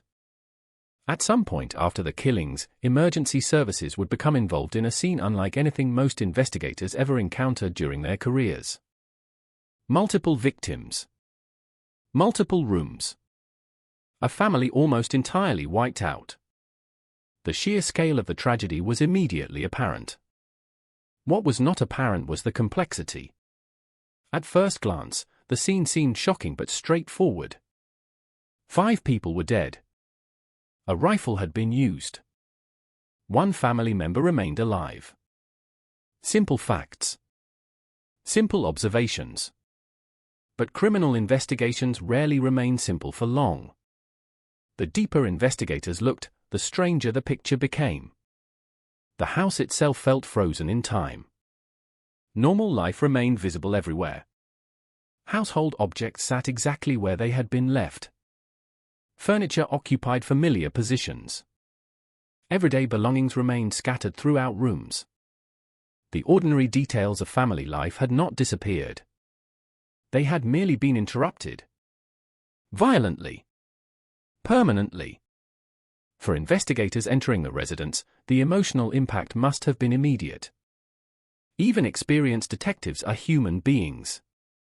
They do not stop being fathers, mothers, sons, daughters, or siblings simply because they wear a badge. Walking into a home where an entire family has been destroyed carries a weight that photographs can never fully capture. Each room told part of the story. Each room revealed another piece of the nightmare. The victims were found in different locations throughout the house. The distribution of the bodies suggested movement. A sequence of events. A path taken by whoever carried out the killings. Yet determining that sequence would prove extraordinarily difficult. Crime scenes are often described as puzzles. The comparison sounds reasonable. But it is not entirely accurate. Puzzles come with all the necessary pieces. Crime scenes do not. Some evidence disappears. Some evidence becomes contaminated. Some evidence is never discovered. Investigators must work with fragments rather than complete pictures. The Bain house contained many fragments. One of the most significant discoveries involved blood evidence. Blood was present in multiple areas of the residence. To investigators, blood is more than a biological substance. It is information. It reveals movement. It reveals injury. It reveals interaction. Every stain carries a story. The challenge lies in determining exactly what story it tells. In the Bain case, blood evidence would eventually become one of the central battlegrounds of the entire investigation. Experts would spend years examining patterns, locations, and possible interpretations. The same stains would support dramatically different conclusions depending on who was analyzing them. At the beginning, however, investigators were simply attempting to document what they found. Photographs were taken. Measurements recorded. Rooms examined. Details preserved. Every observation mattered. Every detail could potentially alter the course of the investigation. Then there was Stephen's room. The room that would later become one of the most discussed locations in New Zealand criminal history. Investigators entering the room encountered evidence suggesting a struggle had occurred. Unlike a scene where a victim appears completely unaware of danger, Stephen's room seemed to contain signs of resistance. The physical evidence suggested movement. Conflict. Desperation. Something had happened there that immediately attracted attention. The blood present in the room became especially significant. Investigators noted indications that Stephen had not simply remained motionless during the attack. Instead, the evidence suggested activity. Reaction. An attempt to survive. Among the details that drew attention was the wound to Stephen's hand. Over time, that injury would become one of the most debated elements of the entire case. Many interpreted it as evidence of a defensive action. An instinctive effort to protect himself. A desperate response to imminent danger. If that interpretation was correct, it meant Stephen experienced at least a brief awareness of what was happening. A brief period in which survival remained possible. A brief period in which he fought back. That possibility added a heartbreaking dimension to the investigation. Because every sign of resistance represented a final act of courage from a 14-year-old boy facing unimaginable circumstances. Elsewhere in the house, investigators continued documenting the scene. The rifle itself became a focal point. Its location. Its condition. Its relationship to the victims. Every aspect demanded careful examination. Firearms leave traces. Physical traces. Forensic traces. Questions naturally followed. Who handled the weapon? When was it used? Could its condition reveal anything about the sequence of events? At first, many believed those questions would eventually produce clear answers. The reality proved far more complicated. Footprints also emerged as a major issue. Investigators identified impressions and marks that appeared potentially significant. Footwear evidence often provides valuable insight into movement within a crime scene. A footprint can reveal direction, timing, positioning, sometimes even identity. In this case, however, the footprints raised almost as many questions as they answered. Years later, experts would continue arguing about what certain impressions truly meant. Some believed the evidence strongly supported one theory. Others disagreed completely. The same crime scene continued generating different conclusions. That pattern would become a defining characteristic of the Bain case. Nothing remained simple. Nothing remained universally accepted. Every clue seemed capable of supporting multiple interpretations. As investigators moved through the residence, another reality gradually became impossible to ignore. This was not merely a homicide investigation. This was a family annihilation. An event so devastating that it immediately transcended ordinary criminal cases. Entire households are not wiped out every day. The emotional impact extended far beyond the crime scene. Police officers felt it. Emergency personnel felt it. Community members would soon feel it as well. News of the murders spread rapidly. The shock was immediate. People struggled to comprehend what had happened. 5 members of a single family dead. 1 survivor. The circumstances seemed almost impossible to process. In the early stages, many expected a quick resolution. After all, how complicated could the case be? A single household. A limited number of people. A defined location. Surely the truth would emerge quickly. That assumption would prove disastrously optimistic. Because the more investigators examined the evidence, the more uncertainty appeared. Every conclusion seemed to create another question. Every answer introduced a new contradiction. The scene itself refused to provide a straightforward narrative. And yet investigators had no choice but to continue. The victims deserved answers. The public demanded answers. The scale of the tragedy required answers. As the first day progressed, forensic teams continued their work. Photographs accumulated. Evidence bags filled. Notes expanded. Every room was examined repeatedly. Every detail scrutinized. No one wanted to overlook something important. The pressure was immense. High-profile cases generate enormous expectations. Investigators understand that mistakes made during the earliest stages can affect an entire case. A missed detail today may become a crucial issue years later. In the Bain investigation, that concern would eventually become very real. Because long after the initial examination ended, questions would arise regarding evidence collection, scene preservation, and investigative decisions. Supporters of different theories would challenge different aspects of the investigation. What seemed settled one year might become controversial the next. The discovery phase therefore marked the beginning of something much larger than anyone initially realized. Not merely an investigation. A decades-long battle over truth itself. As daylight spread across Dunedin, the Bain House became the center of intense attention. Behind police tape stood journalists. Curious onlookers. Concerned neighbors. People searching for explanations.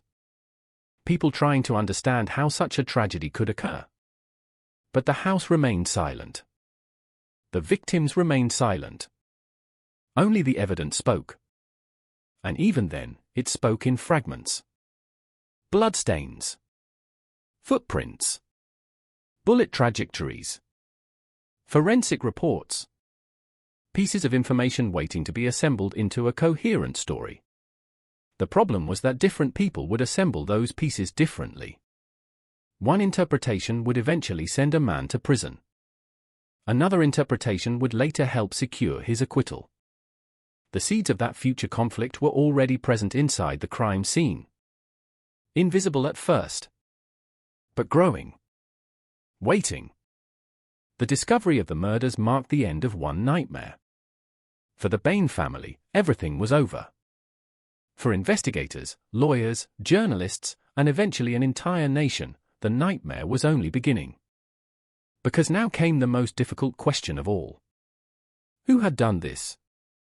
And perhaps even more troubling. Could the evidence actually prove it? In the aftermath of the murders, investigators faced a question that seemed deceptively simple. Who killed the Bain family? 5 victims. 1 house. 1 surviving family member. At first glance, many observers assumed the answer would emerge quickly. Instead, the investigation would evolve into one of the most controversial criminal inquiries in New Zealand history. The deeper detectives dug into the evidence, the less certainty they seemed to find. Every clue appeared capable of supporting more than one interpretation. Every conclusion faced challenge. Every theory generated opposition. And standing at the center of the storm was the only surviving member of the household. David Bain. From the earliest stages of the investigation, attention naturally focused on him. That focus was not unusual. In family homicide cases, investigators often begin by examining those closest to the victims. Statistics frequently point detectives toward relatives, spouses, or household members before strangers. David's position as the sole survivor immediately placed him under intense scrutiny. Detectives examined his statements, his movements, his timeline, his behavior before and after the discovery of the bodies. Investigators attempted to reconstruct the final hours leading up to the murders. Where had David been? What had he done?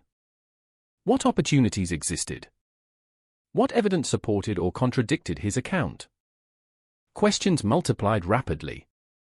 Meanwhile, the public followed developments with growing fascination. The image of a lone survivor emerging from a house filled with dead family members was impossible to ignore. People wanted answers. They wanted certainty. But certainty remained frustratingly out of reach. As forensic analysis continued, detectives began assembling a narrative that would eventually form the foundation of the prosecution's case. According to this theory, David Bain had murdered his family. Supporters of this interpretation believed the physical evidence pointed toward him. Certain blood evidence. Certain aspects of the timeline. Certain observations made during the investigation. Together, they appeared to form a compelling picture.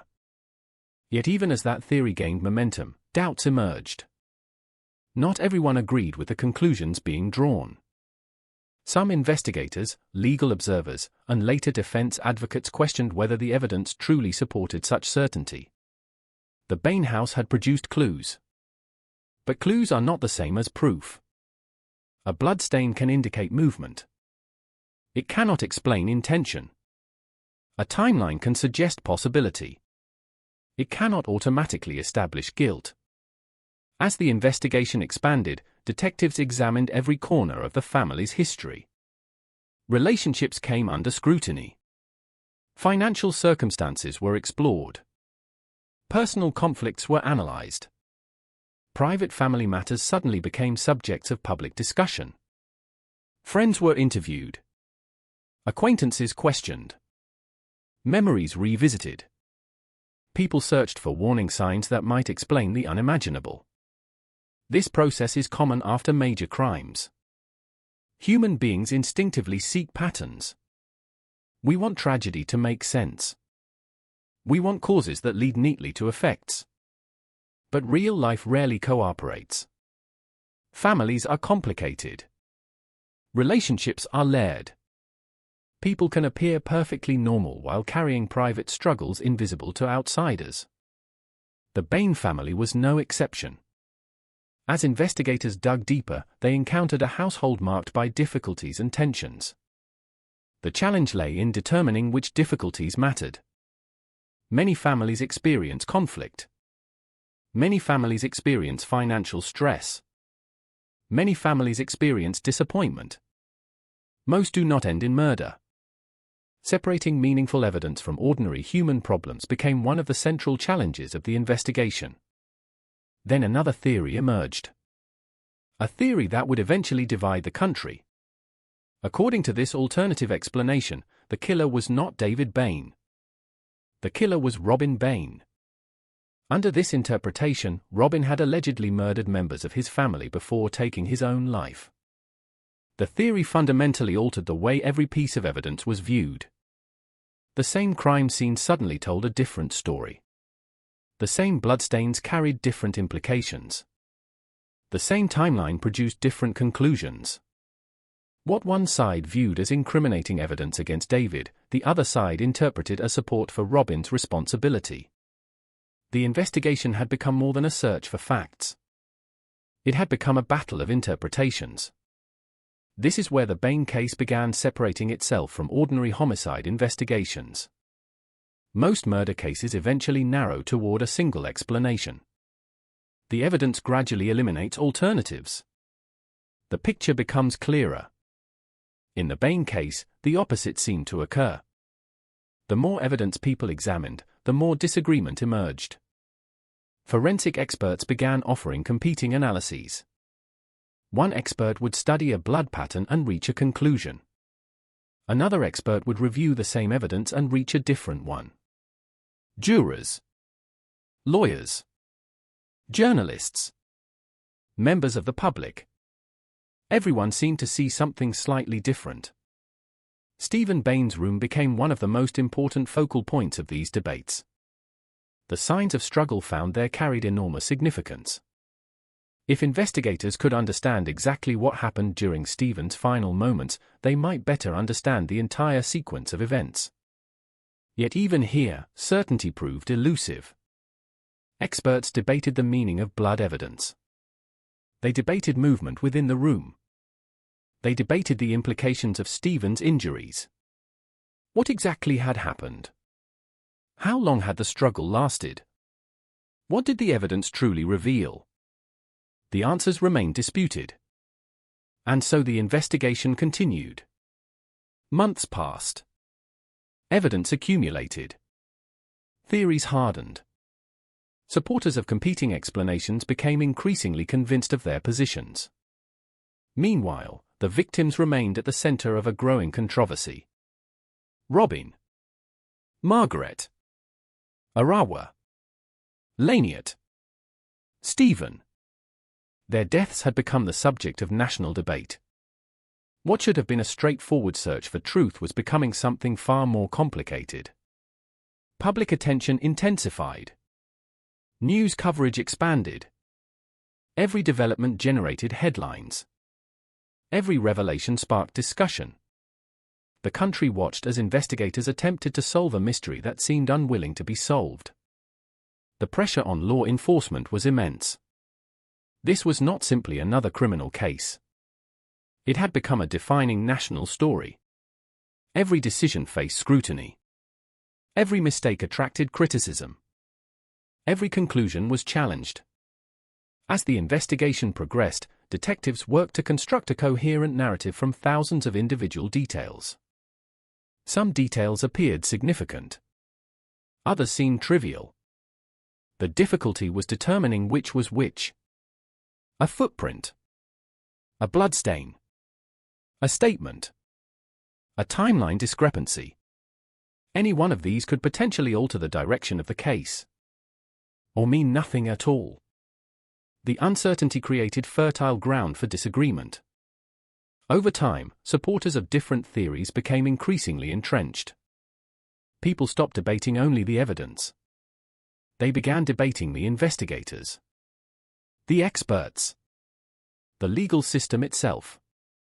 Trust became a major issue.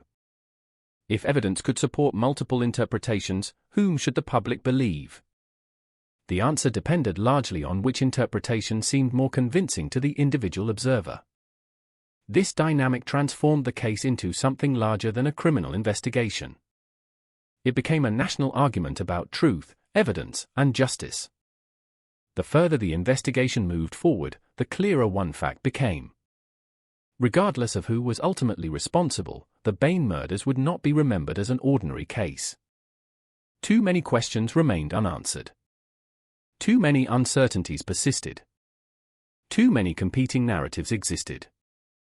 The search for the killer had evolved into a search for certainty itself. And certainty remained frustratingly absent. Eventually, investigators would reach conclusions. Charges would be laid. Courtrooms would become battlegrounds. Experts would testify.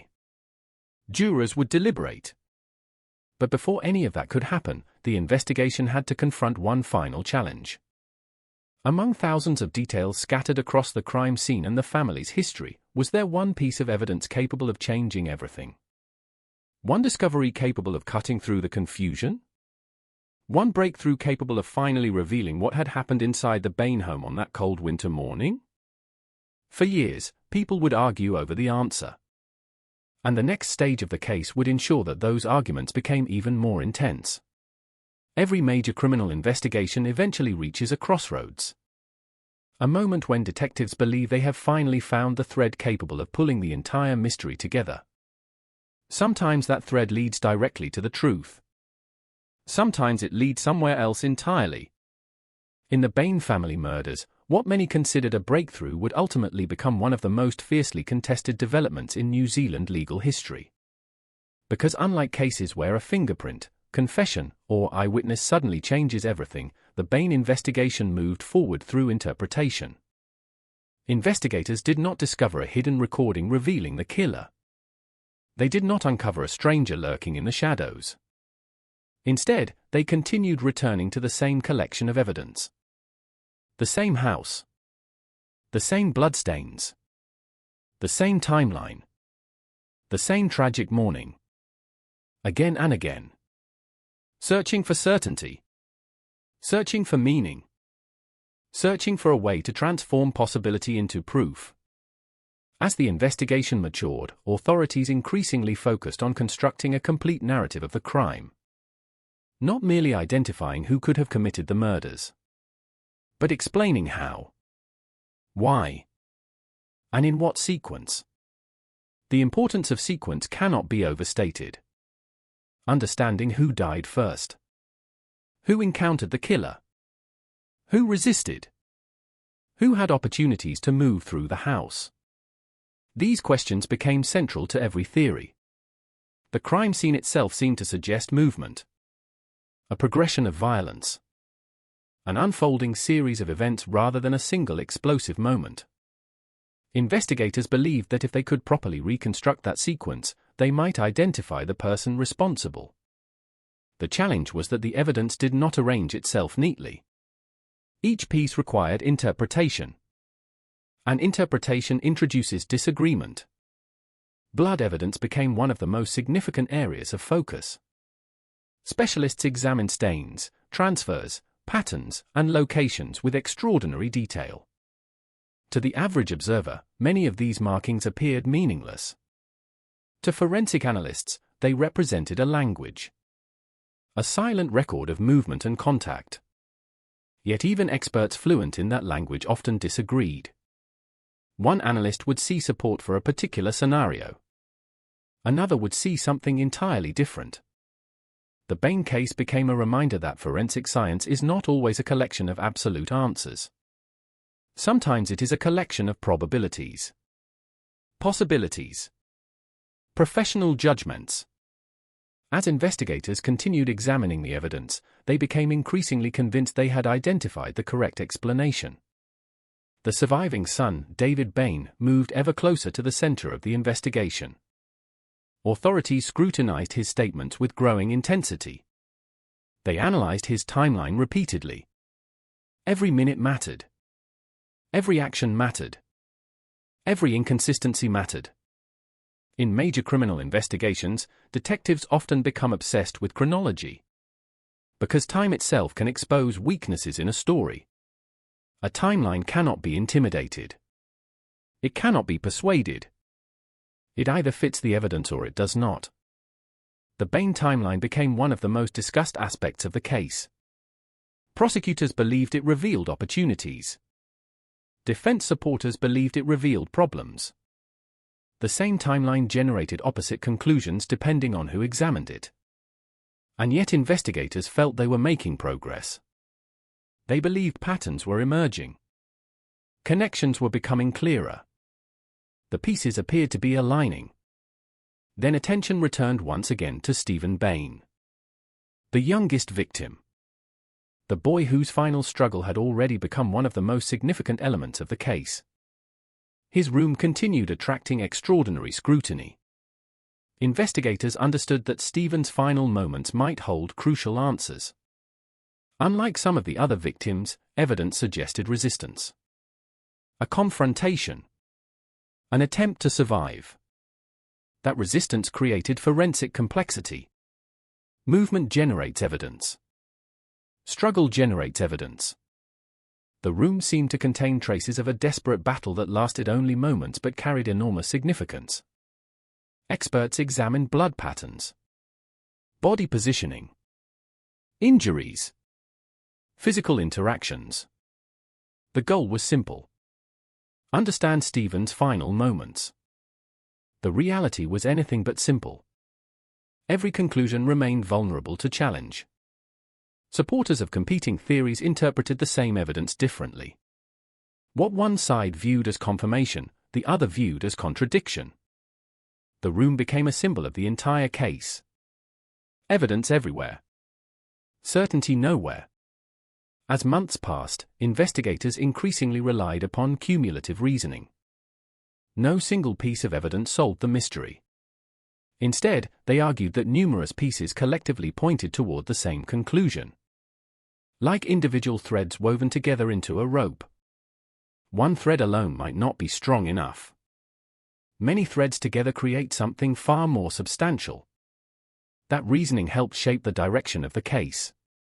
Eventually, authorities believed they possessed enough evidence to proceed. The investigation had reached what many considered its breakthrough moment. Not because one spectacular discovery had emerged, but because investigators felt confident enough in their interpretation of the evidence to move forward. The case was no longer simply a mystery. It was becoming a prosecution. And with that transition came a new phase. The search for truth moved from the crime scene into the legal system. But before courtrooms could become involved, another battle was already beginning. A battle over narrative. A battle over perception. A battle over what the evidence actually meant. Supporters of the official theory argued that the investigation had successfully identified the killer. The evidence pointed in one direction. The case was clear. The tragedy, while horrific, had been solved. Others disagreed. Strongly. They believed the investigation had reached conclusions too quickly. They questioned assumptions. They challenged interpretations. They pointed toward alternative possibilities. Most significantly, they continued advancing the theory that Robin Bain may have been responsible for the murders before taking his own life. The existence of that alternative explanation changed everything. Many criminal cases involve minor disputes about details. The Bain case involved a fundamental disagreement about the entire event. Who was the killer? Who was the victim? Who was telling the truth? The gap between the competing theories was enormous. And as the investigation moved closer to court, that gap only widened. Public interest intensified. Media coverage expanded. People across New Zealand began examining the case themselves. Some believed the evidence overwhelmingly supported one conclusion. Others believed serious doubts remained. Conversations that began around dinner tables eventually spread into newspapers, radio programs, and public debate. The case was becoming larger than the investigation itself. It was becoming part of the national consciousness. A mystery everyone seemed to have an opinion about. Yet amid the growing controversy, one fact remained unchanged. 5 people were dead. Robin, Margaret, Arawa, Laniet, Stephen. Their absence remained the only certainty in a case increasingly defined by uncertainty. The investigation's breakthrough had provided direction. But it had not provided universal agreement. Instead, it had created a new conflict. One that would soon move into a courtroom. One that would place every piece of evidence under intense scrutiny. One that would force experts to defend their conclusions in front of judges, lawyers, jurors, and the public. Many investigators believed the hard work was done. The evidence had been collected. The theory had been established. The next stage would simply confirm what they already believed. History would prove otherwise. Because the Bain family murders were not a case that accepted simple answers. Every conclusion invited challenge. Every certainty faced doubt. Every breakthrough seemed to generate new questions. And nowhere would that reality become more apparent than during the legal battles that followed. The courtroom would become a new crime scene of sorts. Not a place of blood and violence, but a place where facts, interpretations, and competing narratives collided. A place where every witness would be questioned, every assumption tested, every theory challenged. The investigation had identified what many believed was the answer. Now the justice system would decide whether that answer could survive scrutiny. And in the Bain case, scrutiny would be relentless. Because the truth, whatever it was, remained buried beneath layers of evidence, interpretation, and doubt. The breakthrough had arrived. But the final battle for the truth was only beginning. By the time the Bain family murders reached the courtroom, the case had already become something larger than a criminal investigation. It was a national obsession. Newspapers followed every development. Television programs analyzed every revelation. Ordinary citizens debated the evidence in homes, workplaces, cafes, and classrooms. Everyone seemed to have an opinion. Everyone seemed to have a theory. Yet inside the courtroom, opinions mattered far less than proof. The legal system faced a difficult task. It was not enough to suspect. It was not enough to theorize. It was not enough to believe. The prosecution had to convince a jury beyond reasonable doubt. And in a case as complex as the Bain murders, that burden carried enormous weight. The courtroom became a battlefield. Not one fought with weapons. One fought with evidence. With timelines. With forensic reports. With witness testimony. With competing interpretations of the same facts.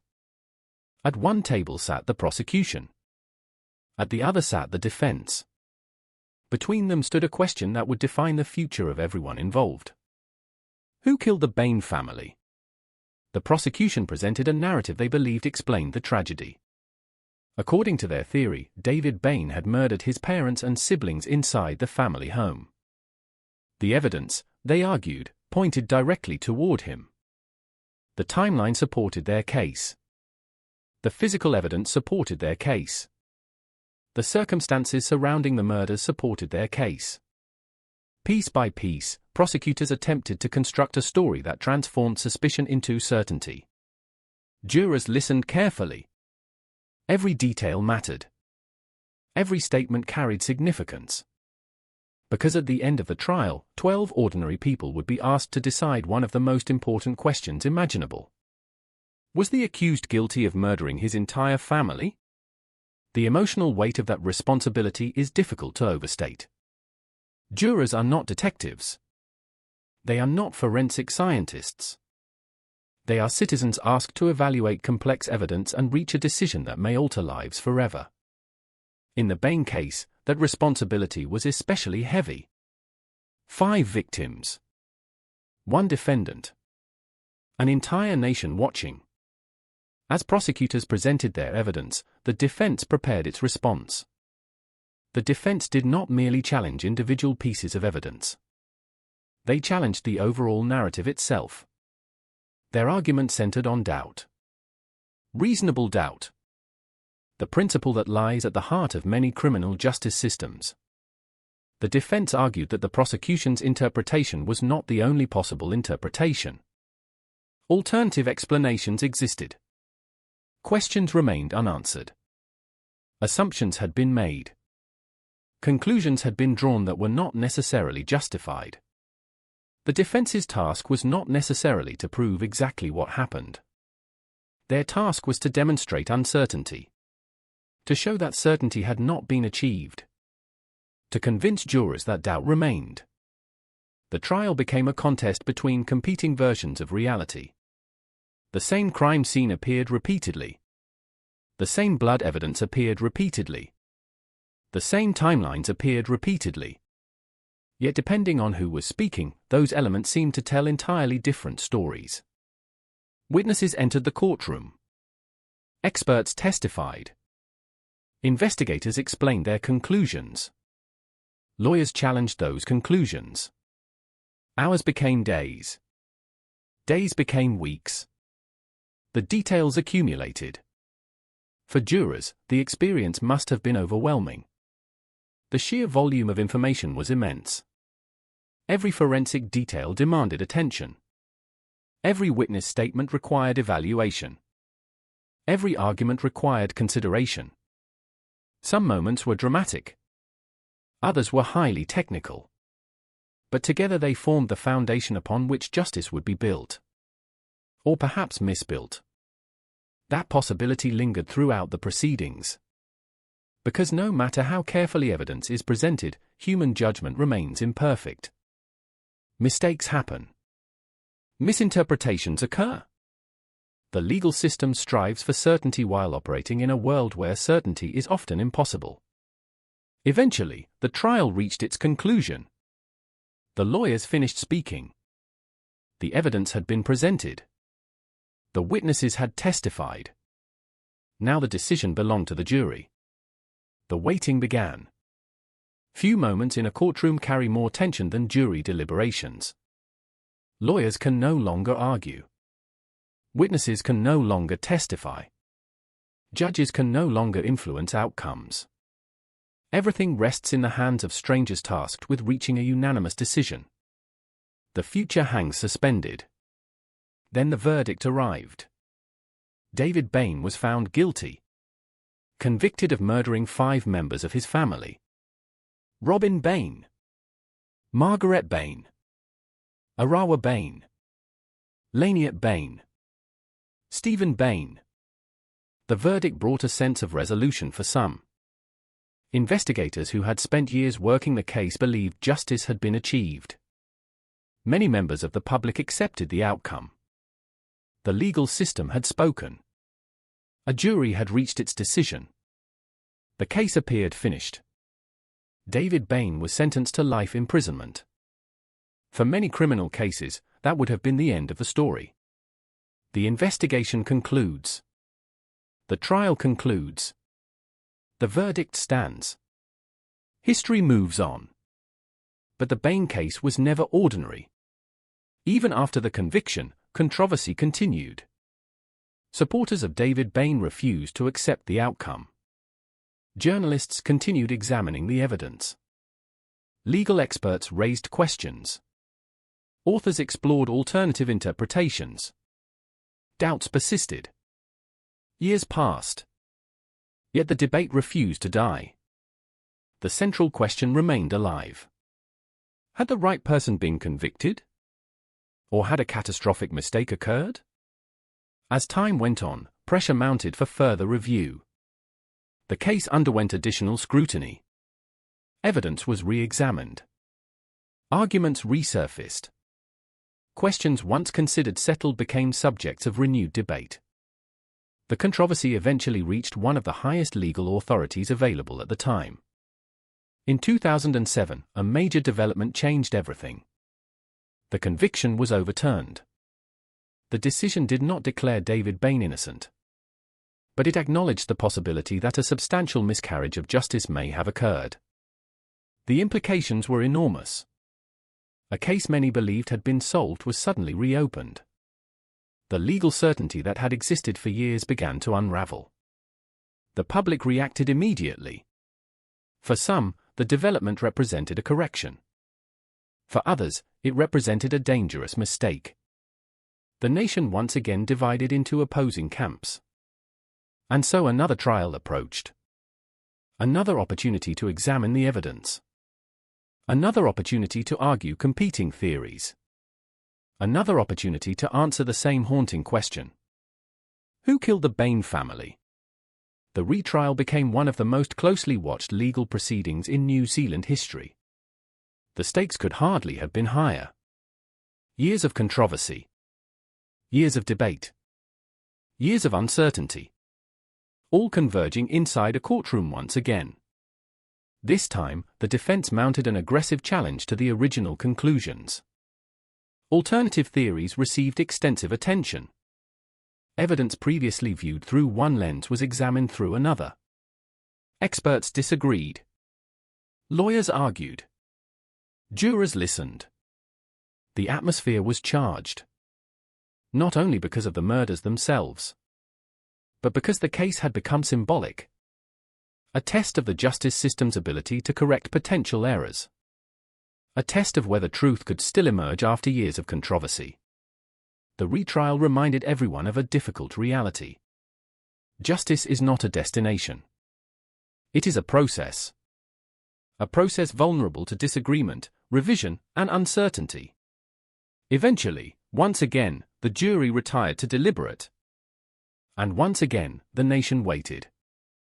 The verdict that followed shocked many observers. David Bain was acquitted. Not guilty. Legally innocent of the crimes for which he had previously been convicted. The courtroom reaction was emotional. Years of imprisonment. Years of public scrutiny. Years of controversy. All converged in a single moment. For supporters of David Bain, the verdict represented vindication. For others, it represented a profound failure. The acquittal did not end the debate. In many ways, it intensified it. Because acquittal is not the same thing as certainty. The jury had determined that guilt had not been proven beyond reasonable doubt. But that decision did not answer every question. It did not eliminate every suspicion. It did not reveal exactly what happened inside the Bain home. The legal battle had ended. The mystery remained. And that is what makes the Bain family murders so unusual. Most criminal cases eventually produce a final answer accepted by society. This case produced two dramatically different outcomes. A conviction. Then an acquittal. The same victims. The same crime scene. The same tragedy. Yet entirely different legal conclusions. Decades later, people continue debating the evidence. Some remain convinced David Bain was responsible. Others remain convinced Robin Bain committed the murders before taking his own life. Neither side has disappeared. Neither side has surrendered. The argument continues. And perhaps it always will. Because while the courts delivered their verdicts, the deeper mystery never fully disappeared. 5 members of a family lost their lives on a winter morning in Dunedin. The legal system reached its conclusions. History recorded its judgments. Yet somewhere between certainty and doubt, the truth remains contested. The trial was over. The verdicts had been delivered. Justice, at least in the legal sense, had run its course. But for the victims, for the families left behind, and for a nation still searching for answers, the story was not truly finished. Not yet. When a criminal case ends in court, there is an expectation that life will move forward. The verdict is delivered. The sentences are given. The legal process closes its files. And the world, in theory, moves on. But some cases refuse to behave that way. The Bain family murders became one of those rare cases that continued to exist long after the courtroom stopped speaking. Because even though the legal system had completed its role, the deeper questions remained unresolved in the public mind. 5 members of a family were dead. Robin, Margaret, Arawa, Laniet, Stephen. Their names would remain attached not only to a tragedy, but to a debate that refused to fade. After the acquittal of David Bain, the legal chapter appeared to be over. But emotionally, socially, and culturally, the case was far from finished. People continued to revisit the evidence. Re-watch the arguments. Re-examine the assumptions. Search for clarity in a case that consistently resisted it. Some believed the justice system had corrected an error. Others believed a guilty man had walked free. These two interpretations coexisted, often uncomfortably, within the same society. The result was not closure. It was division. One of the most unusual aspects of the Bain case is how it transformed over time. What began as a homicide investigation became a criminal trial. Then a conviction. Then an appeal. Then an acquittal. Then a national debate that outlived every legal outcome. In many ways, the case stopped belonging to the courts. It became part of public consciousness. A subject of documentaries, books, academic discussions, and endless informal debate. People argued not only about what happened, but about what could be known at all. The uncertainty itself became central to the story. Because even after years of investigation, courtroom analysis, and expert testimony, the fundamental question remained unchanged. Who killed the Bain family? The lack of a universally accepted answer created a rare and uncomfortable situation. In most criminal cases, the justice system produces a final narrative that, while sometimes imperfect, is broadly accepted. In this case, there was no single narrative that commanded universal agreement. Instead, there were competing versions of reality, each supported by selective interpretation of evidence, each challenged by alternative explanations, each defended with conviction by those who believed it. Over time, the case became less about discovering new facts and more about interpreting existing ones. The crime scene had already been examined extensively. The witnesses had already testified. The experts had already argued. Yet certainty remained elusive.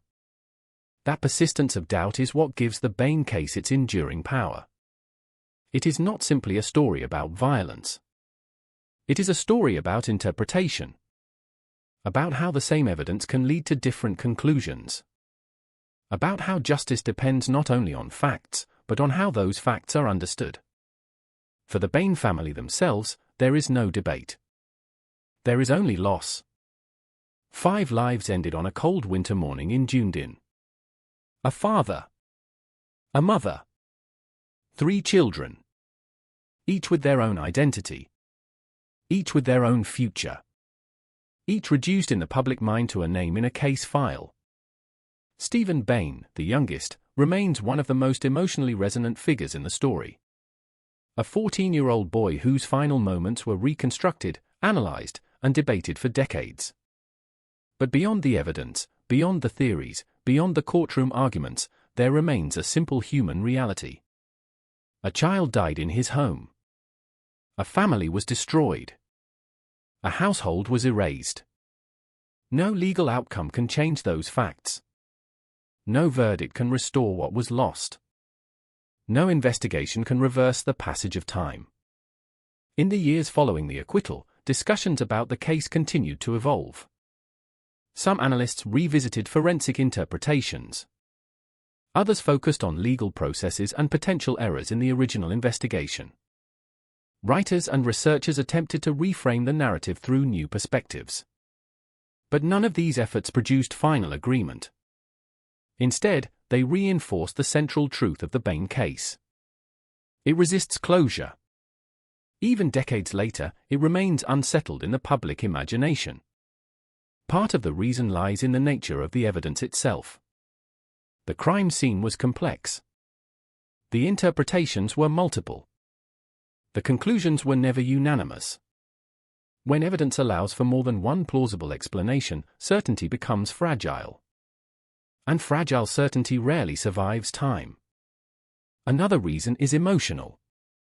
Family annihilation cases affect people differently from other crimes. The idea that an entire household can be destroyed in a single event is deeply disturbing. It challenges assumptions about safety, trust, and domestic life. It forces people to confront uncomfortable possibilities about what can happen behind closed doors. The Bain case amplified those feelings because it never fully resolved into a universally accepted explanation. So the discomfort remained. And with it, the discussion continued. Today, the Bain family murders are often referenced not only as a tragic crime, but as a case study in legal ambiguity. A reminder that justice systems, while powerful, are not infallible. A reminder that evidence, while essential, is not always conclusive. A reminder that truth in complex human events is not always fully accessible. For some, the case represents a miscarriage of justice corrected. For others, it represents unresolved suspicion. For many, it represents uncertainty itself. And perhaps that is the most accurate description. Uncertainty. Because despite decades of investigation, legal proceedings, expert analysis, and public debate, no single interpretation has eliminated all doubt. The Bain house on every street no longer functions as a crime scene. Time has moved on. The physical space has changed. The city of Dunedin continues its daily rhythms. Life has resumed in a broader sense. But the story remains. Not as a closed chapter, but as an ongoing question. One that continues to be asked in different forms. In legal discussions. In academic analysis. In conversations between people who encounter the case for the first time and those who have followed it for years. What happened inside that house on June 20, 1994? Who was responsible? And why did 5 lives end in such a devastating way? Those questions persist because they were never answered in a way that satisfied everyone. The Bain family murders occupy a rare space in criminal history. A space where law, evidence, and interpretation intersect without producing universal agreement. Where 2 opposing conclusions can both appear plausible depending on perspective. Where justice is formally delivered, yet emotionally disputed. In the end, the story of Stephen Bain and his family is not only about what happened inside a house in Dunedin. It is about how humans attempt to understand events that resist simple explanation. It is about the limits of evidence. The complexity of interpretation. The tension between certainty and doubt. And the enduring need to make sense of tragedy, even when full understanding may be impossible. The final truth of the Bain family murders remains contested. But the impact is not. 5 people are gone. A nation was divided. And a mystery continues to live on, long after the courtroom fell silent. That silence is perhaps the most haunting part of all. Not because nothing remains to be said, but because everything has already been said, and still, agreement has never been reached.